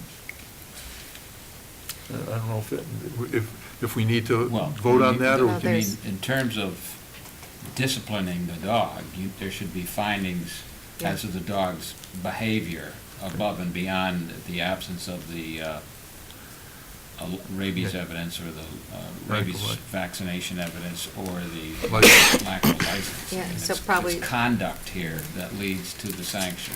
Could you put the microphone? Oh, I'm 'cause sorry. Actually, why don't you scoot into the more comfortable chairs, because the camera will be sure to cover you. Well, let's not take a chance on not having that. So in the findings of facts, you say we should move further, and you were stating actual behavior, such as the dog Yes. was found On to such be- and such a date, the dog was roaming at large and attacked another dog, or whatever the evidence was that was testified to as to these episodes. Okay, so findings, the fact one is the dog is unlicensed. Should we say for the past several years, or just unlicensed is enough? certainly since May I 2013. don't think, has it ever been licensed in Long Meadow? No. Is It's been- unlicensed and has been unlicensed for several For years. about 2 year, at least 2 year period. Is unlicensed and has been unlicensed for 2 years. The, Do you want to vote on that? should we go one Yeah, step at I a time? would, yeah. Okay. Well, I think the only facts we have is because I don't know, other than since May 12th, 2013, which is the first time the dog was reported in the town and not being licensed. So instead of unlicensed for 2 years, you say it has been unlicensed since May of 2013? May 12th, 2013 is the first report we have of it. Okay. All right, is there a motion to accept that finding of fact? So move. Is there a second? Second. Any discussion? All those in favor? Right. Okay. The second one we talked about was the owner has never provided, No, actually, I think there's May 14th that the dog was loose, was not on a leash and loose in the, I was talking about the rabies, has never provided proof of vaccinations. Proof of rabies vaccinations to the town. So moved. second. Okay, discussion? All those in favor? Aye. Okay. Finding of fact 3, the first incident is May of 2013. May 14th, 2013, that the dog was, actually May 12th and May 14th, the dog was loose, not under control of the owner.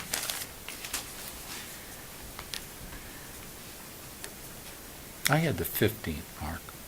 On 5/12 and 5/15, did I get the wrong date? I have 5/12 and 5/15 in my notes. Okay. 2013. Okay. Okay, so May 12th and May 15th, 2013, the dog was not under the control of the owner. It's not May 15th, and the police report it is May 14th. Right, the police report is dated May 14th. Well, that's what you have to go by. It's- No, it's usually the complaint is, so it said the 14th? Let me, That's the date on the police report. And then there's okay. page 2, which is the incident report, which is April 16th, 2014. Oh, May 15th is when I went out there. Okay. May 14th is the first officer, Andrew McCarron. Thank you for clearing that up. So the finding of fact would be May 12th and 14th, 2013, the dog was not under the control of the owner. Is that okay? Fine. Is there a motion? So moved. I'm sorry. Yeah, as we go, we should probably invite Officer Caramonte to sit Yeah, as we that- go through the facts, so we can, if you don't mind. That would be wonderful, and that way we have you in front of a microphone, too. Can I ask you a question right there? You just said on May 12th and 14th. May 12th is when the issue happened. May 14th is when she came out. That's not when he wasn't loose twice. Okay. Was there 2 incidences or 1 in May? On May 12th of 2013, Officer Parada and Officer Mark Mandrella both went out to Homestead for a report of 2 dogs being attacked by the dog in question owned by Anthony Wallace. So it was 1 incident in So May. that's the first incident. Then on May 14th of 2013, Officer Andrew McCarra responded to Homestead Boulevard for a report of a dog being left outside barking for a half an hour. The owner not home. It says, as I exited the cruiser, there was also a dog across the street.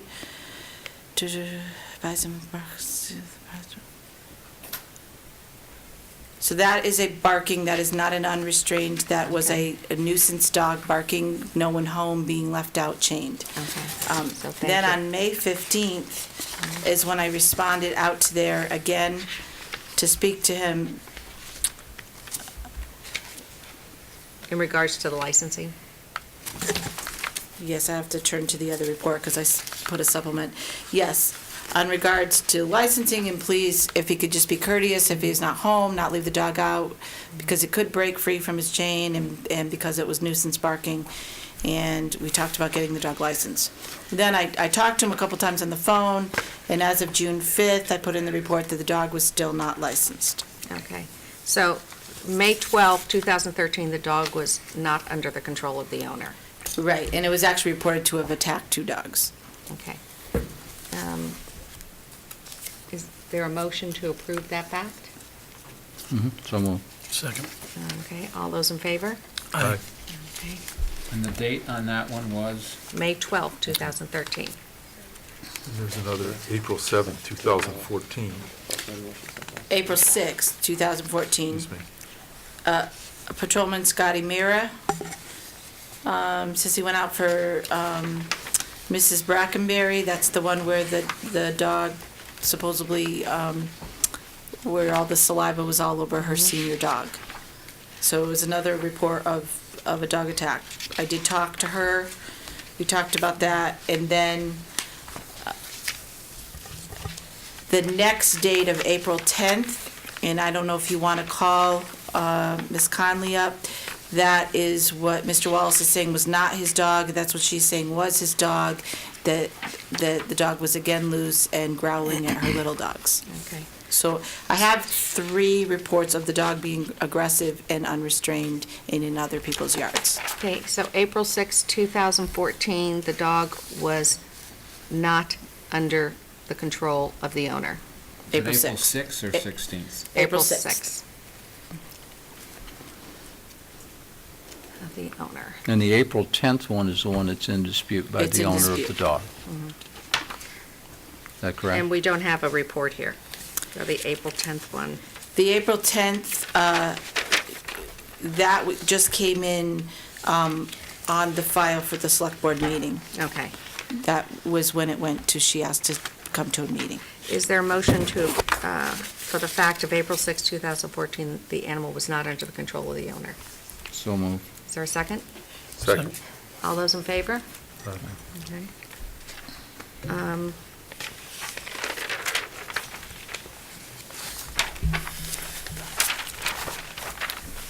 All right, so those are the facts. Do we want to say that the dog was on the property or aggressive during either May 12th or May 6th?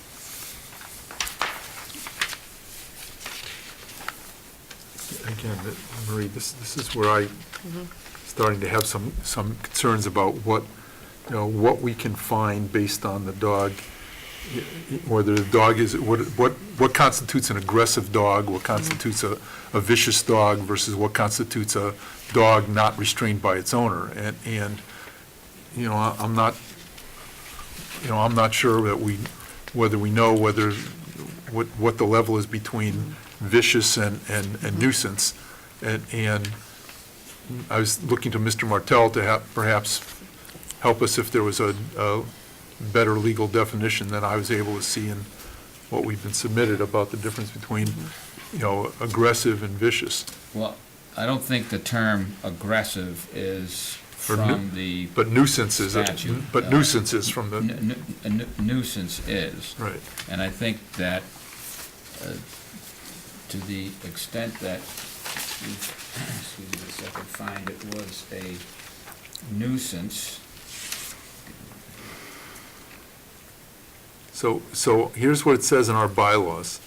A dog is a nuisance for the purpose of the bylaws if the dog, A, has a vicious disposition, B, engages in excessive barking, C, chases cars, D, runs in packs with other dogs, E, breaks or damages shrubbery, F, damages gardens, G, bites or threatens to bite a person or persons, or H, enters unrestrained into the property of persons other than the owner or keeper of the dog. So that's the definition of a I nuisance. mean, and I think that's derived from the statute, so you can rely on that. Okay, thank you.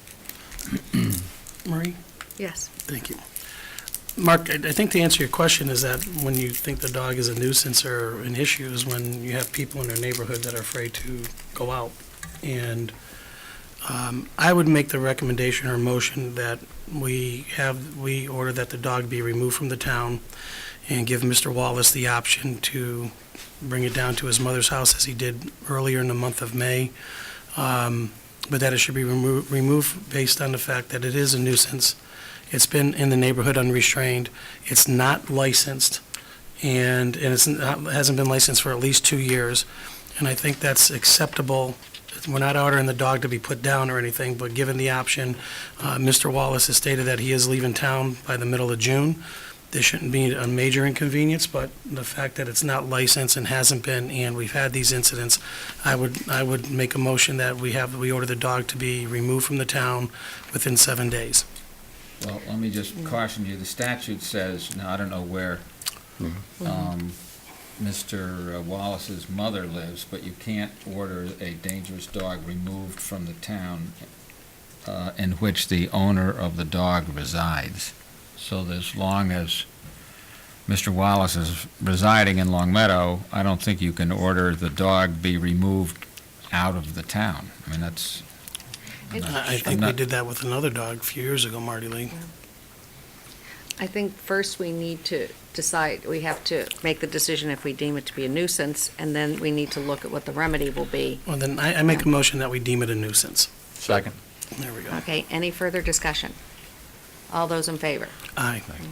Now, in regards to what we can do in a remedy, one is, as I said, we can talk about the dog needs to be restrained, but I think there's two issues. One is the dog being unlicensed and no proof of vaccination, and the other is the matter of under the control of the owner.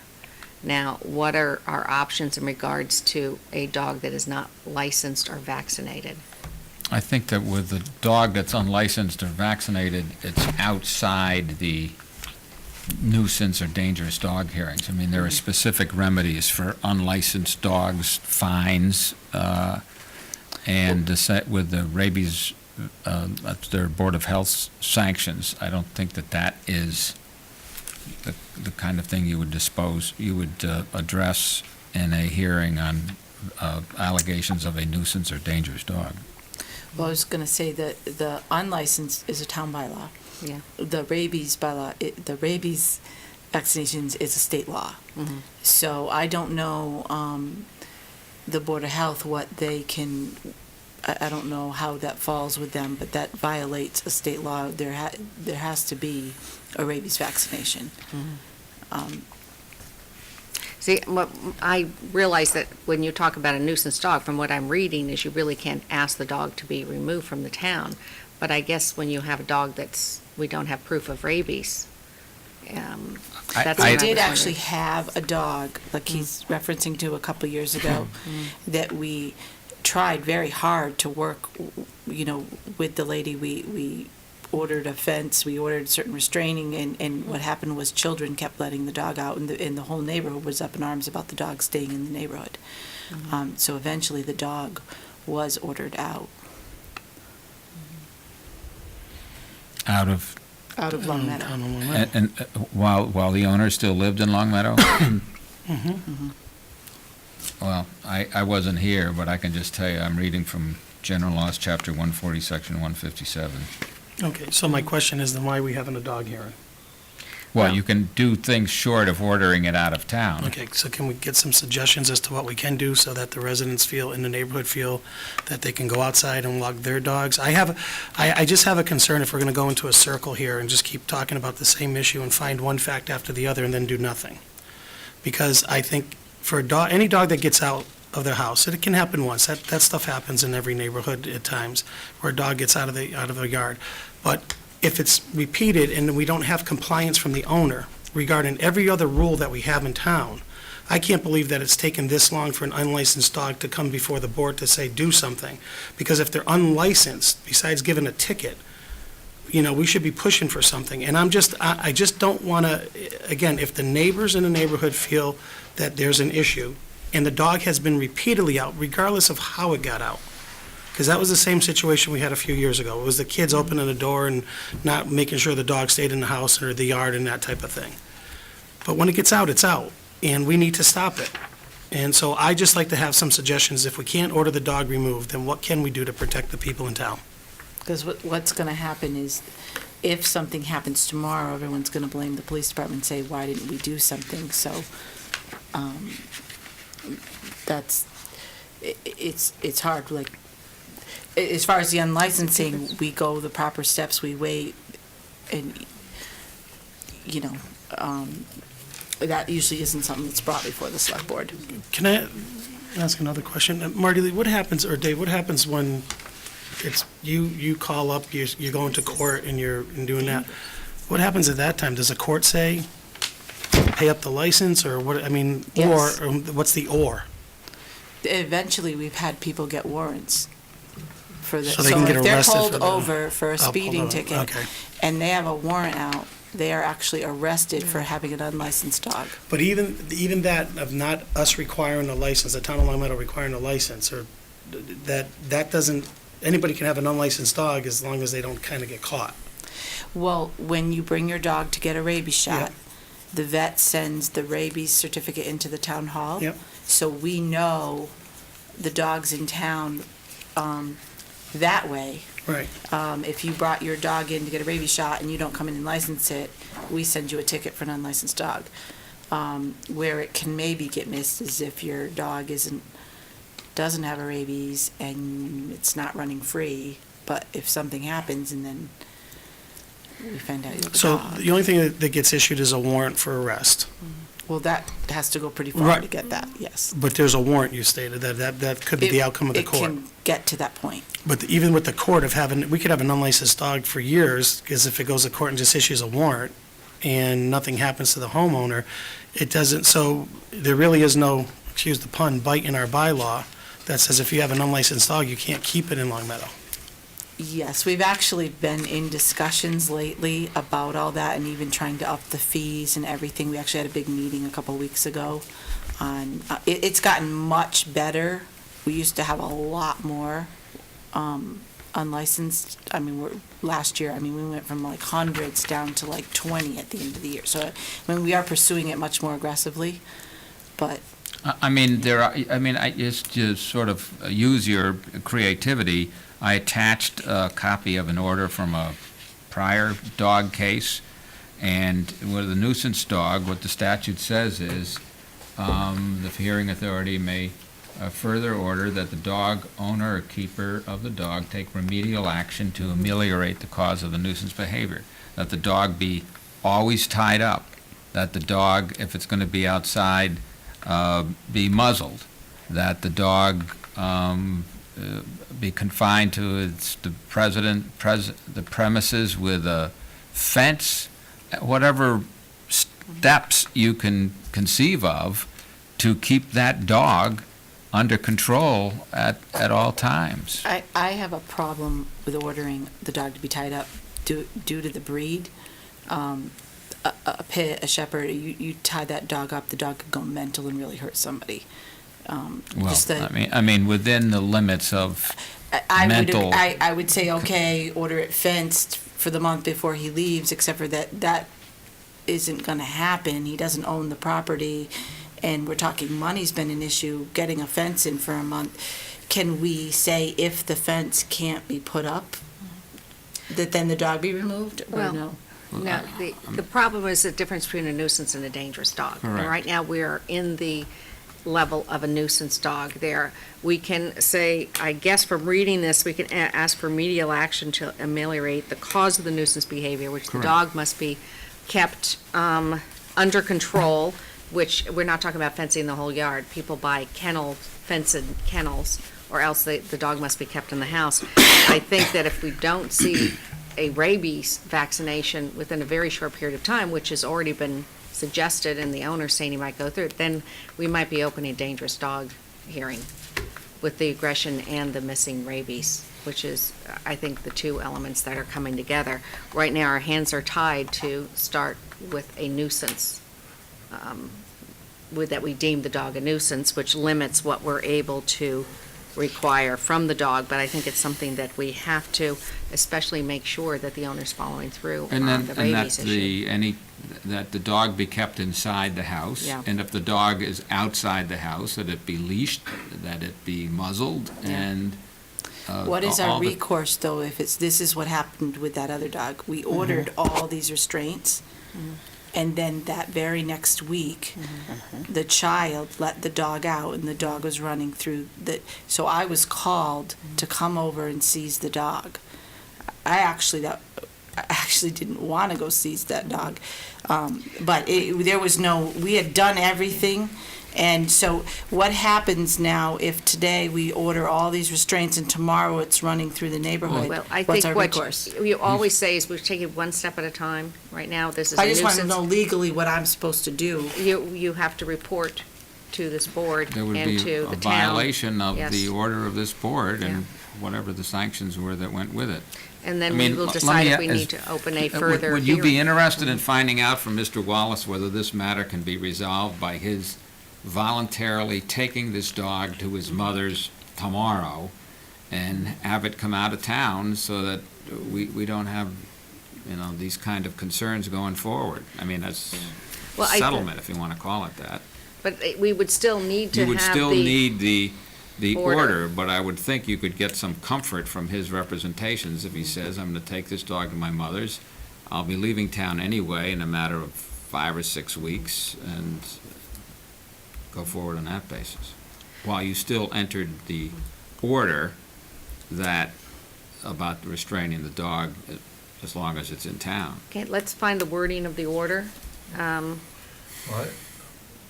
And then I we'll- think Mr. Martell indicated that, as he indicated, I think the wording is that the dog should be kept in the house. At times when it's not on the house, it must be on a leash that, I'm going to put down a number, a leash of 6 feet or shorter, or, I'll defer to the dog warden. Is it 8 feet or shorter, or, something that restrains the dog appropriately, not being a dog owner, and that I think that ought to control it for the time being. I'm not in agreement with the lead thing. I think that The will leash? cause a very aggressive dog if he breaks free in the neighborhood and could harm somebody. I don't think we're talking about tethered. I'm talking about if he's with his dog on a leash. If he's walking Oh, if the he's dog. walking, I'm in Yeah. agreement with that. Yeah, not Yeah. a tether, outdoor No, tether. not a tether. I was talking about the dog should be in the house, but if he's outside the house, should be in the possession of the owner or and on a leash of. And muzzled if he's walking it, because the neighbors do have concerns, and because the dog has shown, if it was my dog that had been attacked, I would probably feel nervous with the dog walking even on lead with the owner. So the dog shall be kept in the house, outside, if the dog is outside on a leash, 6 feet or shorter, with the owner, and muzzled. Muzzled if it's walking outside of the owner's property. Right. Okay, so it shall be kept in the house if outside the house, accompanied by the owner on a leash, 6 feet or shorter, and muzzled.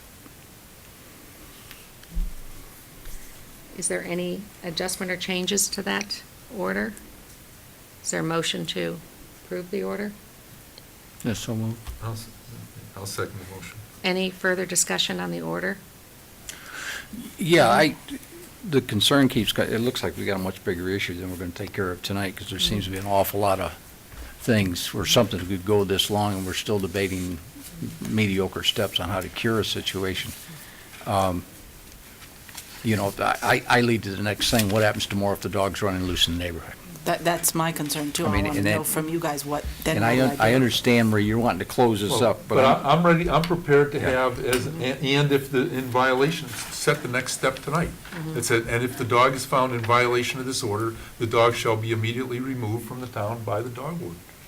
I'm prepared to Okay. have that. Now, my Does question- that answer, would Yeah. that address your? That would concerns? address my concern, because this is a long history, Right. or not a long history, but it's over a year, and I consider that fair. I consider that extremely long for the people who have had the dog charge into their yards. That's a long period of time.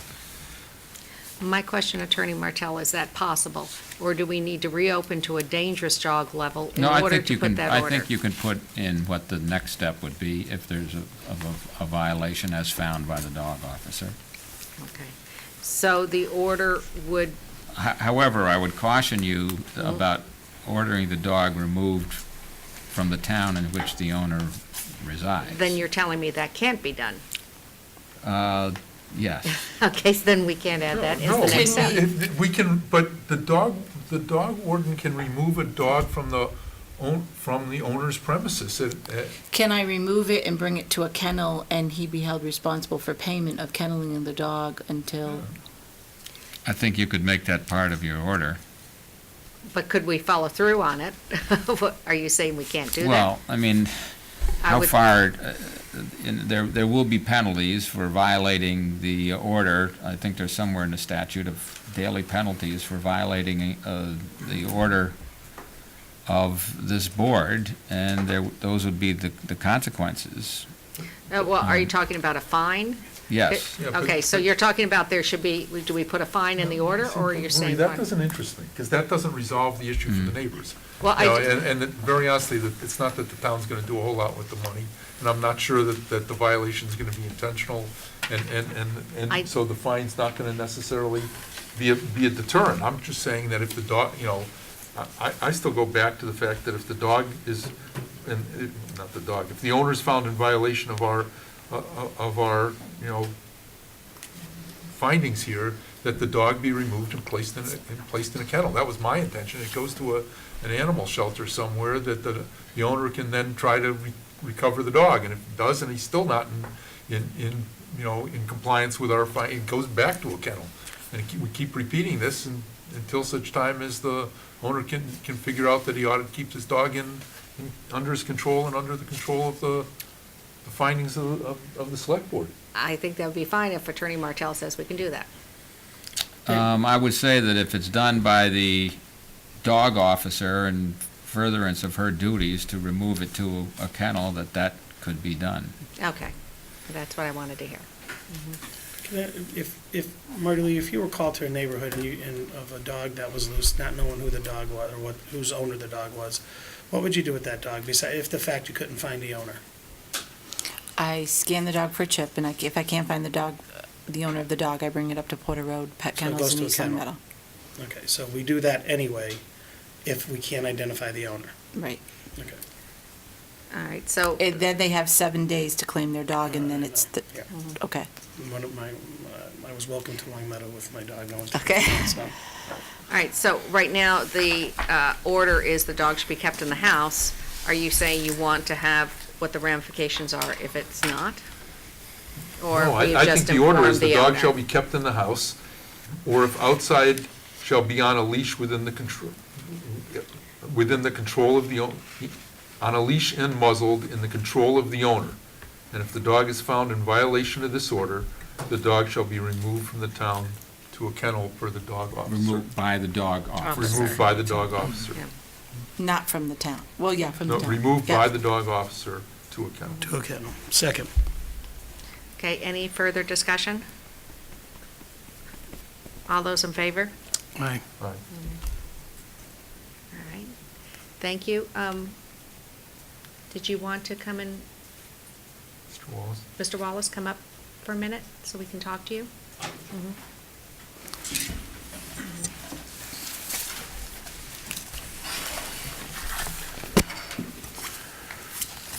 I want to thank you for coming in and talking to us about this incident. I know it's been a long, difficult year, and you are saying that you will be able to get the dog, have his rabies shot in the next few days?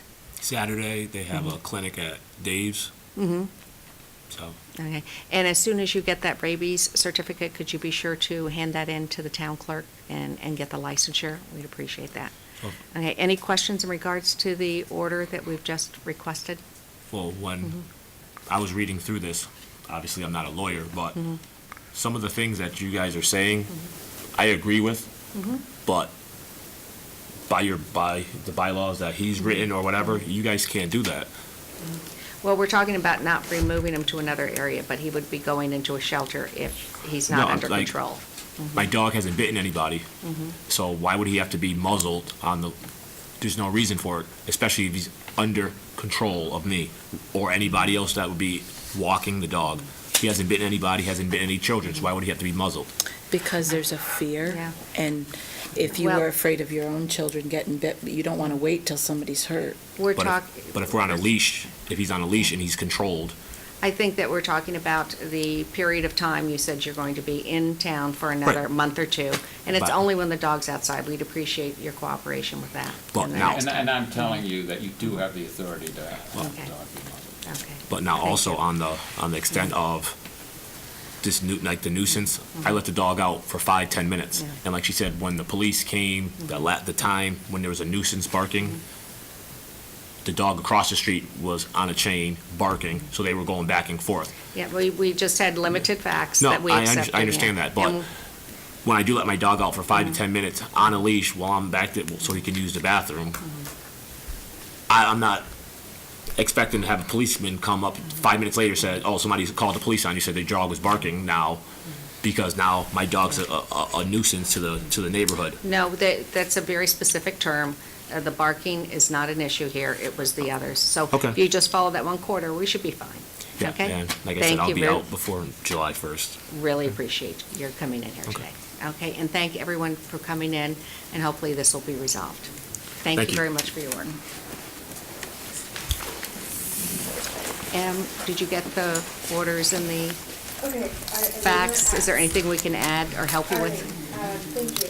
I had the dog should be kept in the house, and when outside or when not in the house, it should be kept on a leash 6 feet or shorter with the owner and muzzled.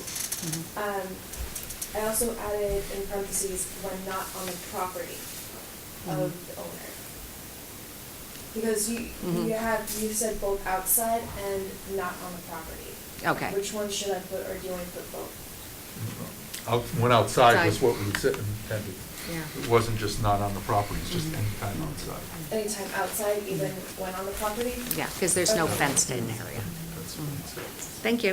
Okay. All right. Now, I think, are we all set with? Are we? yes. Okay. Thank you. Thank you very much. And so now we have the approval of the minutes of April 22nd, the regular meeting minutes. I move we approve the minutes of April 22nd, 2014 as submitted. Second. Any just, Yeah, there's a correction on there, if you let me get to it. okay. And, where is that?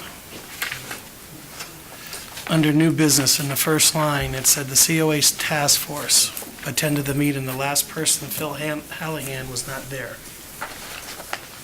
So it's the first line under new business, because in the very next line, it says Mr. Hallahan couldn't be there because he was in the hospital, so we just need to take his name out as one of the attendees. Oh, it listed him as one of the attendees? Yes. Okay. They identified him as being on the task force, but it said the task force, and then it said attended the meeting. Just a little semantic, nothing major, just a little semantic. Any other corrections? Okay, all those in favor of the minutes as amended? Aye. I move we approve the March 19th, 2014 minutes as submitted. Second. Any discussion? All those in favor? One abstention. Okay. I wasn't there. Oh, okay. All right, now on the casino mitigation. Excuse me, are we going to have a further discussion with the moderator? Okay. He's gone. No. Okay, all right. Was he I said? guess I'm We're going to, I guess we're that's a going to no. be, I'll get back to you on that statutory question. and we'll be picking another date where we need to discuss the issue, so. Okay, I mean, why don't I get something out to you tomorrow, and if you feel that leaves the need for another date, we Okay. can talk about that. All right. Hopefully it won't. All right, thank you. Thank you. Yeah, I'm just looking for, Marie, that if it says that in the general law, or wherever it says it, I'd just like to see that. We have never done that before. And I think we have to discuss how to handle that. So it's most likely, Yeah, so I unfortunately, mean, will I'm have just another looking meeting. at, I don't know where that, Yeah. but anyway, that's okay. All right, casino mitigation, I move that we approve the casino mitigation agreement that was approved by the Mass Gaming Commission between Sign here. Town of Long Meadow and MGM. Second. Doing business as Blue Dart. Second.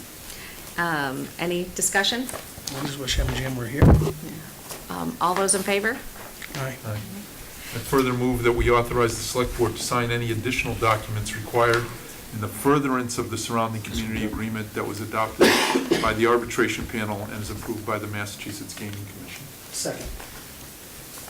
Any discussion? All those in favor? Aye. Do we need to, you want me to repeat that, or did you? I have it recorded, so Okay. I can. And I would like to put another motion on the floor tonight, and that is, I really think that our attorney and the team did an amazing job, and I would like to write a letter of appreciation from the Select Board to thank Brandon Moss and for the work they did in arbitration. I'm not sure if we need a motion, but Mhm. if it's similar to a citation from the State House, that's fine. They did a good, you know, I thought- Is there a second? Second. Okay. Any discussion? All those in favor? Aye. My only discussion was going to be, you get the right to. I'll write the letter. I don't mind writing the letter. I just feel he deserves recognition for the very, very hard work. All right, and since You gotta sign.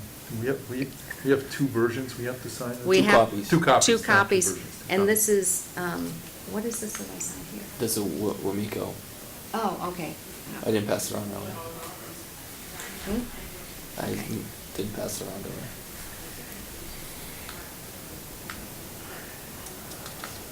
And where do we do this? Oh, here. And since we voted to move the town manager evaluation until the first meeting in June, most likely, we'll move ahead to the town manager reports. Thank you. Under your town manager report, an agenda item, I do have a memo outlining my request for an increase in salary. If you want to hold off on that until you've done the review, we can, or if everyone knows how they feel about it, we can address it this evening. Also, my town manager's report, I think you received an email that isn't included in here from our facilities director describing our process getting a revised job estimate from Cody and Sons, who's the HVAC contractor that initially looked at the Williams Middle School boilers. I met, I think last Friday, with our on-call architect and engineer, the facilities director, the director of public works, as well as the HVAC contractor. Went through the process in terms of how we got to where we were before, and then outlined my expectations for resolving the matter and figuring out what our options are. And the one thing I wanted to make sure I knew coming out of that session was that the engineer and the contractor were on the same page in terms of what needs to be done, what that would get us, and whether or not it was worth our while to do it. And we did achieve that, and obviously I regret that communication didn't happen before the application was prepared for the capital planning process. And I think there was a lot of communication between all the parties, just not as consolidated and focused as the one we had. So the estimate that you have in the packet is to replace the back end, if you will, of the boiler system.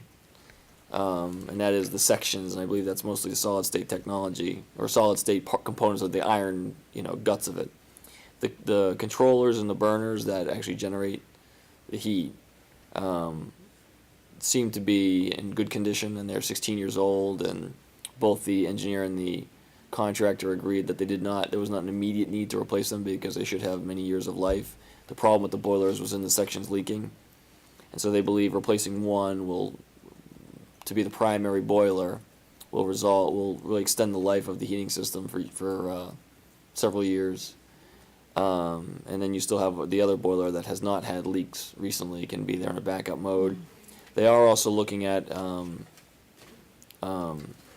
estimate to replace the burner and controllers on the unit, but I have not seen that from the contractor yet. Any questions? As you can see, the amount is about $73,800. So even though it's not what we thought we were going to get out of the project, I do believe this was the intended fix. Mark?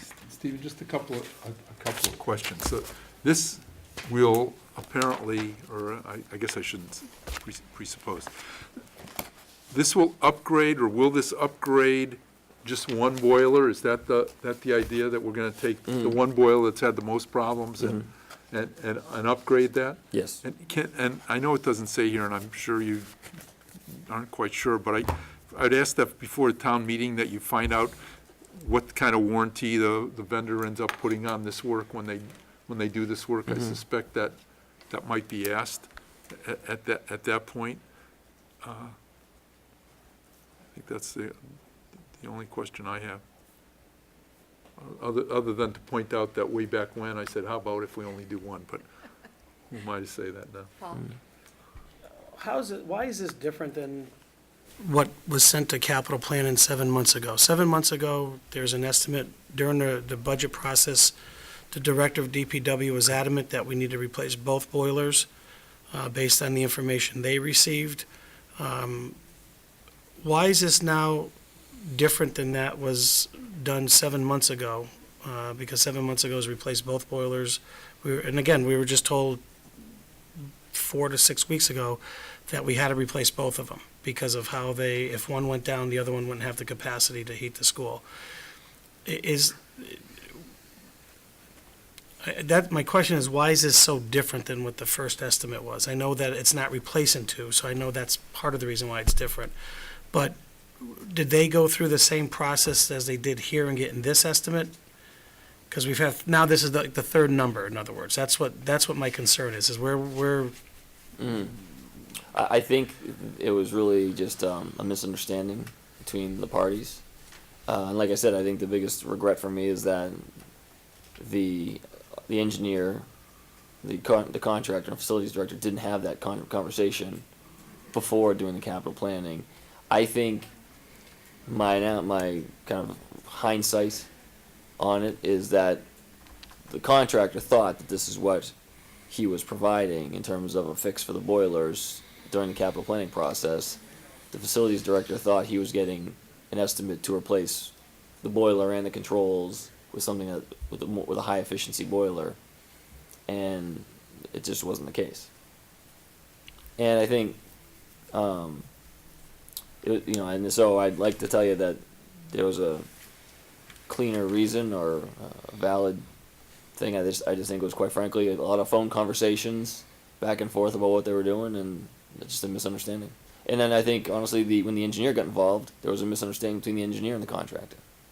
I think some of that was in the report that you received from the facilities director. So there's been some confusion on this, and I think now, like I said, when we all met and put our heads together, everyone got on the same page, and everyone, including the engineer, was in agreement that this was the proper solution given the age of the building. I mean, we had the whole conversation about why not do a high efficiency condensing boiler. The fact of the matter is, the way the building is constructed, and you wouldn't really get much savings out of it because of the windows and the lack of insulation in the roof, and so it was a much longer conversation than was relayed. But after kind of going through and asking questions and saying, why not this, and how about we fix this, and going through the range of options, all parties agreed that this was the most reasonable and cost-effective solution to have a much higher level of security that the system won't fail in the winter, and that you're not over-investing in a building that you may be replacing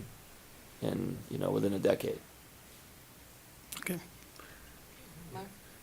I guess this isn't for Stephen, this is for us, and that is, based on this revised estimate, which is $87,240, replacing the burner and the controls and the parts of the other aspects of it, should we be revising the town meeting warrant from $100,000 and from 2 boilers to, major repairs to a boiler, and bring it down to, I don't care whether it's $87,500 or $90,000, just something that better reflects this, A, or B, do we, should there be a contingency on this, or is our general capital contingency sufficient to cover this? I mean, clearly this is a firm quote, and if we pass this at town meeting, I presume that before May 31st, we'll act upon this quote, which is when it expires, so we're probably good with it. And I should say, the one thing I wanted to ensure is that the engineer developed the scope of work and specifications, and that the contractor give us a firm quote that we could then sign and proceed on if we wanted to, based on the engineer's scope of work, so it was all really documented and everyone knew what everyone else was saying. And like I said, to go back to your question, Paul, that was probably the one thing that didn't happen. It was too much over the phone discussions and not enough exchange of documents. Richard? Both the boilers are the same type, aren't they, Stephen? That's correct. Okay. What is the reason that we're not rebuilding the existing boiler? The Burnham boiler that I think is boiler number 2 has had leaking sections, and they've basically done sealant in it. Yeah. And so far, it didn't leak through the rest of the winter. The answer to that question is the parts to pop one, like to fix sections like they used to be able to do on Burnham boilers, no longer exist. And Burnham has said that they would need to custom manufacture. Okay. That's the what I was sections, after. So yeah. you have verified that, and you have reasonable belief that has been verified. Yes, we talked, that is one of the scenarios we talked about, and that it's a lead time of weeks Okay. to replace just the This section. casing, these are out of service now. They're in an aftermarket condition. What's our, I'll go offline and talk with you. Okay. That's all I have. The only question I have is, what's the negative of this? Is we're replacing some of the, components and what we have here listed on this particular invoice. Is because one of the things that we were told was there's 2 boilers, if one breaks down, they can't handle the capacity. Will this buy us the time to get that boiler fixed by doing, in other words, if one of them fails, there's 2 boilers in that school. One was at the coldest of cold, we were told both operated at the same time, whatever, and to reduce wear on one. But that one was really a backup to the other in case it went down. Does this buy us the time that if we're fixing one, that if one of them broke down, we have enough time to go back in and fix that second one? Yeah, I mean, Are we improving, let me rephrase, are we improving one so much so that we have great reliability in that one, to where the backup is the one that would kick on if this one died, for example? Or is this the backup? Yeah, I mean, no, this would be, I think, this would be the primary Okay. boiler, and I think what's the downside? The downside is you spend the money, and then the one that has the sealant in it that would never leaks again if you hadn't replaced it and you'd spent the money. I mean, to me, this is what, like I said, I think this is what I think the contractor who has worked on the boilers in the past thought he was providing. It was reported differently to us. To me, there is very little downside. I mean, the thought of replacing the boilers really was counterintuitive to some degree, especially with the discussion that I think people have coalesced around the idea that some solution to the middle schools is going to be needed in the near future, because those buildings are getting on in years as well. So this boiler would replace the one that has been leaking. The other boiler hasn't been leaking, and that would move to a backup role. Okay.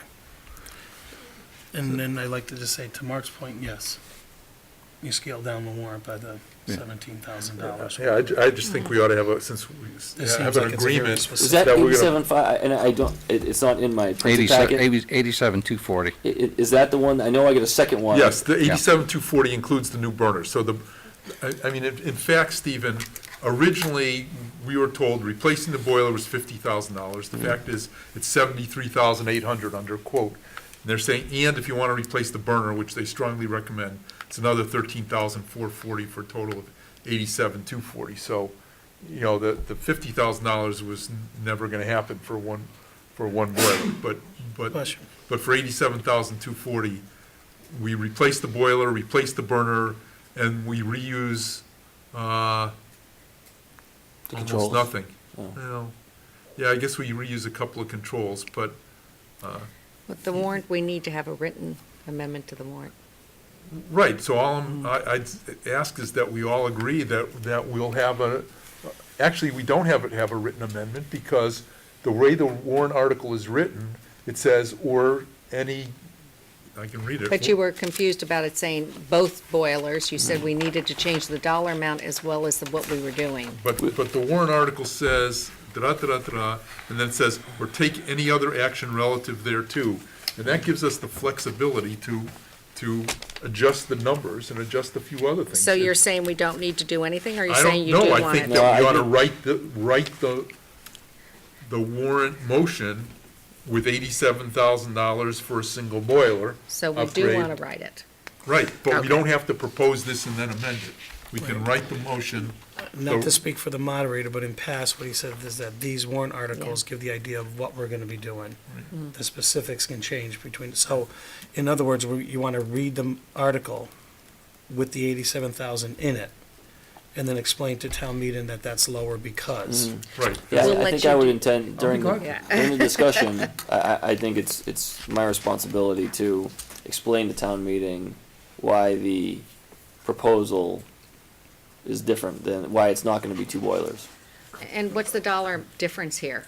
Is I it just think it's $13,000. 13,000, okay. Yeah, I mean, I think, Can I also ask, can you check with the town moderator just to make sure that we can do this in a sense of reading it from 100 to 87? So that we don't go to town meeting and have, and surprise him on it? I think the more he knows about it, the better. Because if there's an issue now, then it's better to address it We now. mentioned than- it earlier Right. tonight, but. it doesn't say such sums as may be necessary. I mean, Yeah. it's- You're right. Yeah. You're right. It does. I mean, I truthfully don't think, in essence, you don't have to change. I mean, you can change the article, but you're not compelled to. No, we don't have to read it this way and then amend it. We can read it the way that we intend to do it. And in 87,000. discussion, we'll point out the difference from what they're seeing in their books. Is there anything else on the town manager report? I you do have a wanted couple to- of additional items, Mhm. yes. Per my contract, I need to get approval to go to conferences and trainings. The MMA conference, or MMMA conference in Lenox is coming up at the end of the month. I attended it last year and found it extremely beneficial, and I'd like to attend again. I move we approve that. Second. Discussion? All those in favor? Aye. And then I think I had reported this, I'm sorry, I'm finishing my note on the boiler. Why did you find it beneficial? Why did I find it beneficial? Well, there was, last year, there was a group, actually, and they were a husband and wife communications consultant, who was there, and, I want to say, I should personally say this, but I don't think I could ever do a communication seminar with my wife like that. I mean, they were so in sync, it was really phenomenal. You might have, the cameras are off, yeah. And honestly, I don't know that I know anybody else who could besides these two people, but it was really amazing in terms of how to give more compelling presentations. Certainly, I was able to network and meet with some other town managers, as well as it's actually where I was able to meet John Cordero from North Borough, which helped me, get information from him about doing GFOA budget best practices, so things like that. And then this year, it's they call it Wicked Problems, so it's about sticky problem solving, and there'll be tips on that, and then like I said, there'll be other sessions, legislative update, which I always find beneficial, and then the annual labor law update, which I also find to be beneficial. I did that for a reason, because I think that the general public needs to know what the itinerary is for some of these things that we approve, because this is beneficial I thought training. I'd submit a memo on it either before I went or after I went, saying what I was going to get out of it. Oh, I was just doing it for the camera, Oh, so you can tell the people here, what Yes. we're doing. It's not just a scotch and soda trip. not just. Not just, Right. And then the other thing is, I think I'd reported on this previously, but we had Anthony Lawrence, who's the Veteran Service Officer, has changed positions. He actually is going to be, he's in the Springfield, he's in the Fire Academy for the city of Springfield, and we had extended a leave of absence to have him kind of close some things out and make sure he wanted to continue on his path, and he is, and so we'll be advertising that position this week, and Anthony did a nice job in the brief time he was here and helped us. Really was instrumental in getting the Wounded Warrior race certainly going, and then a key part of its success. I know I've received many compliments from the veterans about his effort, and so we wish him the best. Who's covering between now? Is he going to come and take care of the cases, or do we need to make arrangements with other, Everything that needs to be done between now and the end of the fiscal year has been done. has been done? Yeah. Okay. So we're set till the end of the fiscal year. And who covers if someone needs an appointment? Emily Emily's going to? would facilitate that. I hear you. My concern is Mhm. someone pops in 2 weeks, and that's not the end of the fiscal year. Yeah.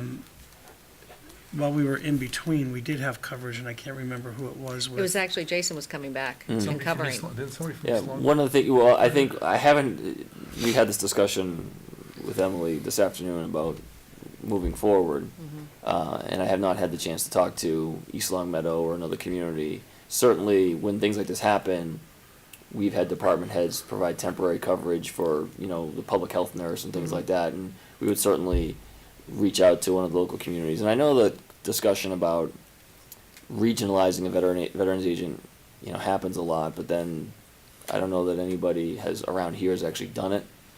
And so certainly now is an opportunity to at least have the discussion again to see if there's another way to get after that. I believe East Long Meadow did it with another community. They have it with Munson, Hamden, and, but we found that when we did the analysis, we weren't going to save any money. And so that's why we ended up with our own. I think Agawam at some point reached out to us. And Anthony is originally from Springfield, so I'm not sure if the Springfield office would help us with any coverage. I can ask him. Was there anything else in your report? Nope. Mark? We were remiss in the beginning of the meeting by not pointing out that tomorrow is a preliminary election in town. Oh, yes. So we urge everybody to get out to vote. We have only one item on the ballot, which is preliminary election for school committee, but people should vote tomorrow, which is May 6th. And the hours? Is it Assume it's 8 to 8, but I think so, yeah. Well, you know I what, don't let's go here. Yeah, check our website. Yeah, that's right, let's go see Catherine is on top of it, unlike us, so. So anything else, any other comments or questions for the town manager? I know you, in the beginning of your reports, had requested in regards to your salary raise. Does the board feel that they want to wait until the beginning of June in the evaluation? Or did they want to start discussion now? we probably ought to wait till the evaluation's done and have that discussion. That's my own opinion, but I guess, Stephen, the question I would have is do you know when to have something effective June 1st with our new annual, town fiscal year, when we have to get all that stuff into HR? To have a salary take effect June 1st, or July 1st. July 1st? July 1st. I mean, we're probably okay doing it till next meeting in May. I would guess. I mean, you can always do retroactive if you miss the I guess. paperwork deadline. Any Polls other? are open from 8 to 8. 8 to 8. Okay, any other questions? Yeah, I do want to echo the statements you made about Attorney Brandon Moss from Murphy, Hesse, Toomey, and Lehane. She always mentions his firm name. Yes, He's I out can never there get them all thinking about together. retaining counsel.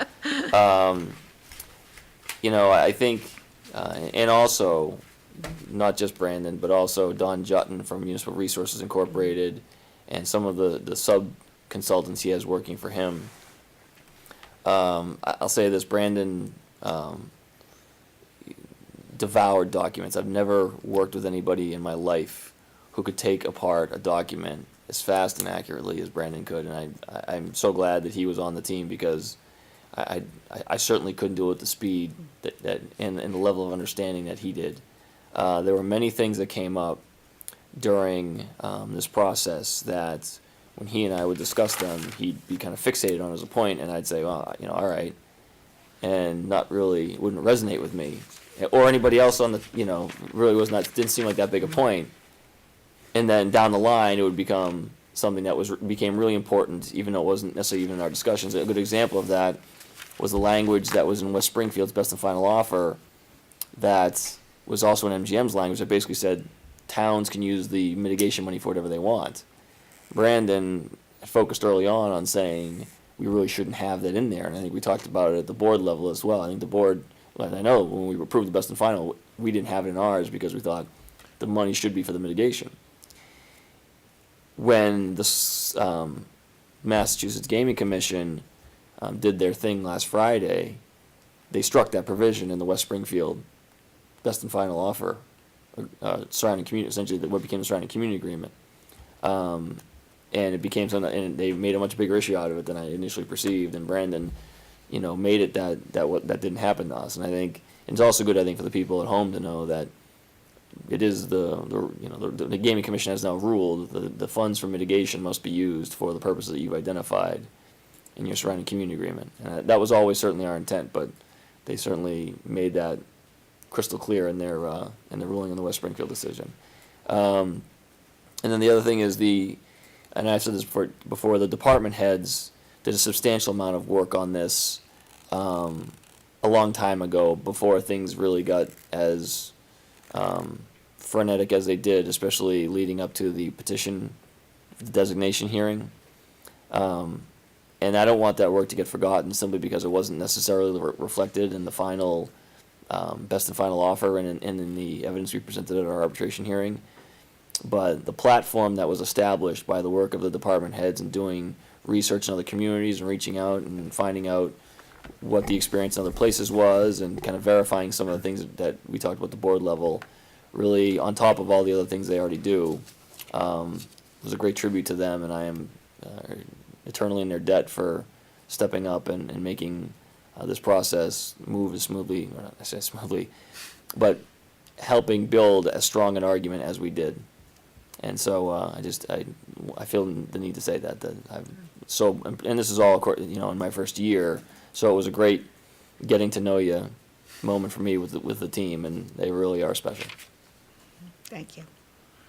Mark? Maria, I have a select board report I'd like to give if it's appropriate. Sure. Last Thursday night, there was a meeting of the school building committee, the Long Meadow School Building Committee, and I think it's, the select board hasn't heard from them or about them often enough or frequently enough. Two things came out of that. The first is that the school building committee believes strongly that the town elected leaders, that is the school committee and the select board, ought to get more intimately familiar with the facilities. Stephen, was that a fair statement of it? And so they'll be offering and asking us to attend it's a tour, but it's a very different tour than the public walk around the building and look at how beautiful the lights are. It's really a facilities tour. Access all areas. And see what we brought ourselves into, and so that if down the future we hear things about the infrastructure of the building, we get a sense of where it is and what it is, and we better understand how the HVAC system here works, which is a very unique system that there was long discussions about at the school building committee, and any other things that may come before the school committee and the select board in the future. And I would suggest that we take advantage of that opportunity when it comes up. It'll certainly help us better understand the things that they talked about in some detail. The second issue is finances, and I think it behooves us to talk about finances a little bit.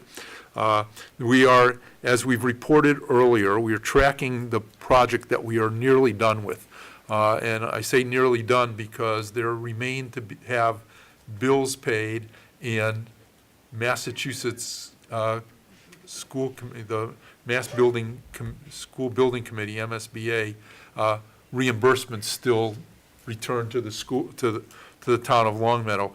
And so the MSBA final reimbursement gets held up until and the best way to put it is their auditors, they're called commissioners because they commission the building, but think of them as auditors, and they do things like audit some of the systems. And for example, they came in the first time, I believe it was in December, to audit the heating system, and they found some irregularities, and they went away, and they've come back, and they found that the irregularities were taken care of. So it's to our benefit to have these folks who do the commissioning work on our building come back in and finish that commissioning work. And until such time as they finish the commissioning work, and the town's building inspector issues a final certificate, a permanent certificate of occupancy, we're still working under temporary certificate of occupancy, we will not get final reimbursement from the MSBA. There's, I believe it's a 7-figure number kind of thing that's still being held back. So it's obviously behooves us to get this commissioning done in the MSBA final reimbursement. But some of the issues that came up at this last meeting that were being discussed and will continue to be discussed is we have now been in the building for 14 months. When we first moved in, people will recall, in February of 2013. And when we moved in, we took provisionary possession of the building, and so many of the systems warranties started ticking at that point. So we now have warranties, the 1-year warranties that on many of the systems that are expiring, when in fact they're expiring at just about the time we've got the whole systems working. So for example, if you look at the HVAC system, the heating, ventilating, air conditioning, which isn't air conditioned other than one small wing, but heating system, the warranties on some of the individual fans and individual equipment sitting up on the roof are expiring, but we literally just got, in this past April, the computer control system working to what the design people say it is. And so there are going to be continuing discussions with us and with vendors, and by with us, I mean with the school building committee and vendors, about how we protect the town from those kind of situations where the warranties are theoretically expired on components, but they really haven't been tested as a total system because we've just gotten the system working. So that was the other major item. The final major item, I would say, is finances. And as I started talking about the MSBA and MSBA reimbursements, for those of you who go back throughout the life of this project, the project was originally estimated at $77 million plus or minus some amount of funds. And of that, it was $44 million was the town share and $33 million was to be the state share. Throughout the last 2.5 years of construction or thereabouts, the project has actually come in below $77 million. But if you recall, the project consisted of 3 phases, and we called them buildings A, B, and C. And building A was actually a renovation of the old 70s wing, and B was the natatorium or pool, and C is the new academic building. The renovations to the old 70s building was 100% paid for by the town. There were no MSBA reimbursements for that, as were renovations to the pool. There were no MSBA renovations to that. As it turns out, that those projects had overruns, and so the town's share of the overall project will run above $44 million. And I'm using that round number. There was an actual very specific dollar amount, around $44 million. Even though the overall project will come in below the $77 million, I understand it's going to be somewhere just below $76 million or right around there. So there was a lot of savings taking place. There was some great work done, but either by design or by happenstance, when we renovated and other things, we found costs that overran the town's budget or the town's estimated cost. We're trying to put, I specifically asked questions to try to put a high and low number on that, and the response we got was that from our what's called our owner's project manager, which is the team from Jocelyn Lesser Associates, they said that they track it as it is. They don't look at best case, worst case. And the number currently is $470,000. They don't believe it will get a whole lot less than that. They also hope that it doesn't get a whole lot more than that, although it was pointed out to the committee that there are still significant bills to be paid. Even last Thursday night, we were still approving the payment of change orders, some of which are 100% payable by the town because they're in buildings A and B and not in building C. My expectation is that will be not substantially above $470,000, but I don't know anybody more than anybody else. So the select board will be asked sometime when we get that number refined, and that number refined is going to be all the bills are paid. That number refined is going to be after we get most or a lot more of the MSBA reimbursements that we haven't gotten, to authorize the payment of that $470,000 or whatever it turns out to be at that time. Unlikely to be less, potentially to be more of that money. At that point, it's up to us to how we recommend the town pay for it, but the money will have to be paid, and I think people need to understand that this is I'm prepared to tonight, although I don't think anybody wants to listen, certainly be prepared better in some other forum to go through where does that $470,000 attribute itself to in major chunks. I don't think I have dollar to dollar, but we certainly have major chunks that we can go through of where that came from and why there are overruns. We approved those as we went. We were recognizing that it was all town money as it went. And I think that without exception, the school building committee would approve those same expenditures, most of them being under the category of A, we had to do it because you couldn't continue to build if you hadn't made the change, or B, by spending X number of dollars now, we saved ourselves a whole lot more than X number of dollars by doing it outside the project or after the project. So I think that's my long summary of the MSB, of the school building committee report. Stephen, you probably I were just there. have- It's Mike, Stephen was there, Paul Pasterzik was also there Yeah. from the town. I just have one other quick item to add on the fence. Just so people Oh, are concerned okay. about the fence that was damaged on the practice field. Well, the first thing is that field isn't intended to be used for at least another school year. So the turf can take hold and withstand academic versus, physical education. And I think that's something that the grounds department as well as the athletic director have collaborated on. So it's not like they'll be missing programming if things don't, in the next month.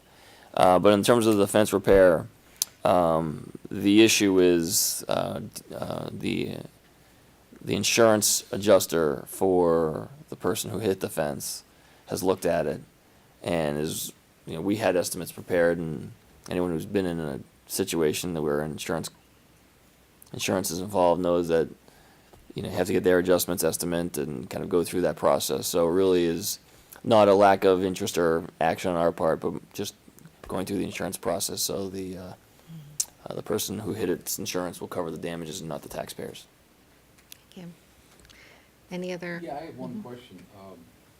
Is it going to make any difference? I mean, can you go repair it now to just get the visual quality aspects of it done?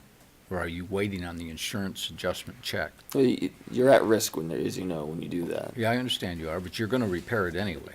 It's gonna be repaired as soon as we get the issues resolved with the adjuster. It'll be, and it's a pretty small, repairing fencing doesn't take, as you know, very long. But the eyesore's there now, I'm just wondering, Steve. Richard, I think the answer to your question is, we don't, the town could put out the money and then get it as reimbursement. The point is that I think we've been advised from what you reported, Stephen, that not to make any changes to it until their insurance company agrees that they've now released it to the town to go take care of it, whether they send us the check or not. But as long as they're still reviewing the amount of damage, anything we do to it may subject them to saying, well. Okay, well, that's different from what we were just told. Is that what they're now, they're still got it under hold? They don't want it fixed until they release it? As of late last week, it was the adjuster, the insurance company that was trying to get additional estimates for the cost of repair, for the claim, for the settlement. Okay. I can tell you that, if we want to go ahead and do it, that's fine. If it was my fence, I wouldn't do it. Well, it's not your fence, but it's right out there in the public view, and it is an eyesore. That's what I'm concerned And with. I understand it, but let me just ask this question. You're saying that we had an estimate, the insurance adjuster for the person who hit the fence had an estimate, and they don't jive, they're not together. There's a difference, that there's a cost to the taxpayer if You we could probably take guess the which one's check. higher and which one's lower. Yeah, so, and Richard, I understand what you're saying, I drive by it every day, and Right. the question, the only thing I would say is that until we get paid for it, I don't see it getting fixed. I mean, that's my opinion. I think we're doing the right thing by waiting. I understand it's an eyesore, but, the town didn't cause it, so Yeah. I Well, think. I contend it doesn't make any difference. We're only going to get so much money regardless, and we can put up with the eyesore or fix it now and get our money later. The end result is still going to be X amount of dollars coming from the insurance company, whether that fence is fixed or not. Correct? Yeah.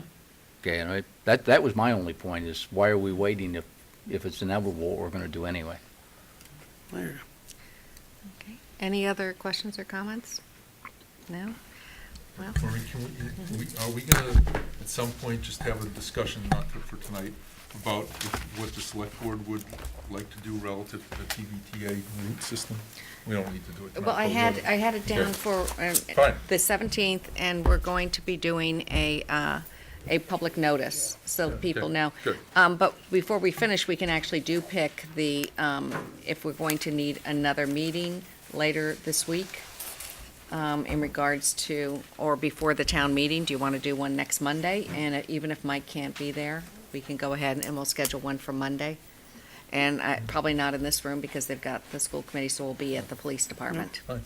So if we could book that at 7 o'clock, the 12th, and hopefully Do there you want won't. Debbie to prepare to post that, or Yeah. just hold it? No, just post it. 7 at the police station? Police station, yeah. And of course, if the police station's not available, to let us know. And that way, we will deal with the issue with the attorney in regards to how we're going to handle the budget question. Motion to adjourn. Second.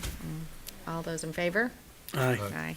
Thank you very much for joining us this evening, and happy Doesn't Cinco de matter. Mayo. Okay. Yeah, we hit.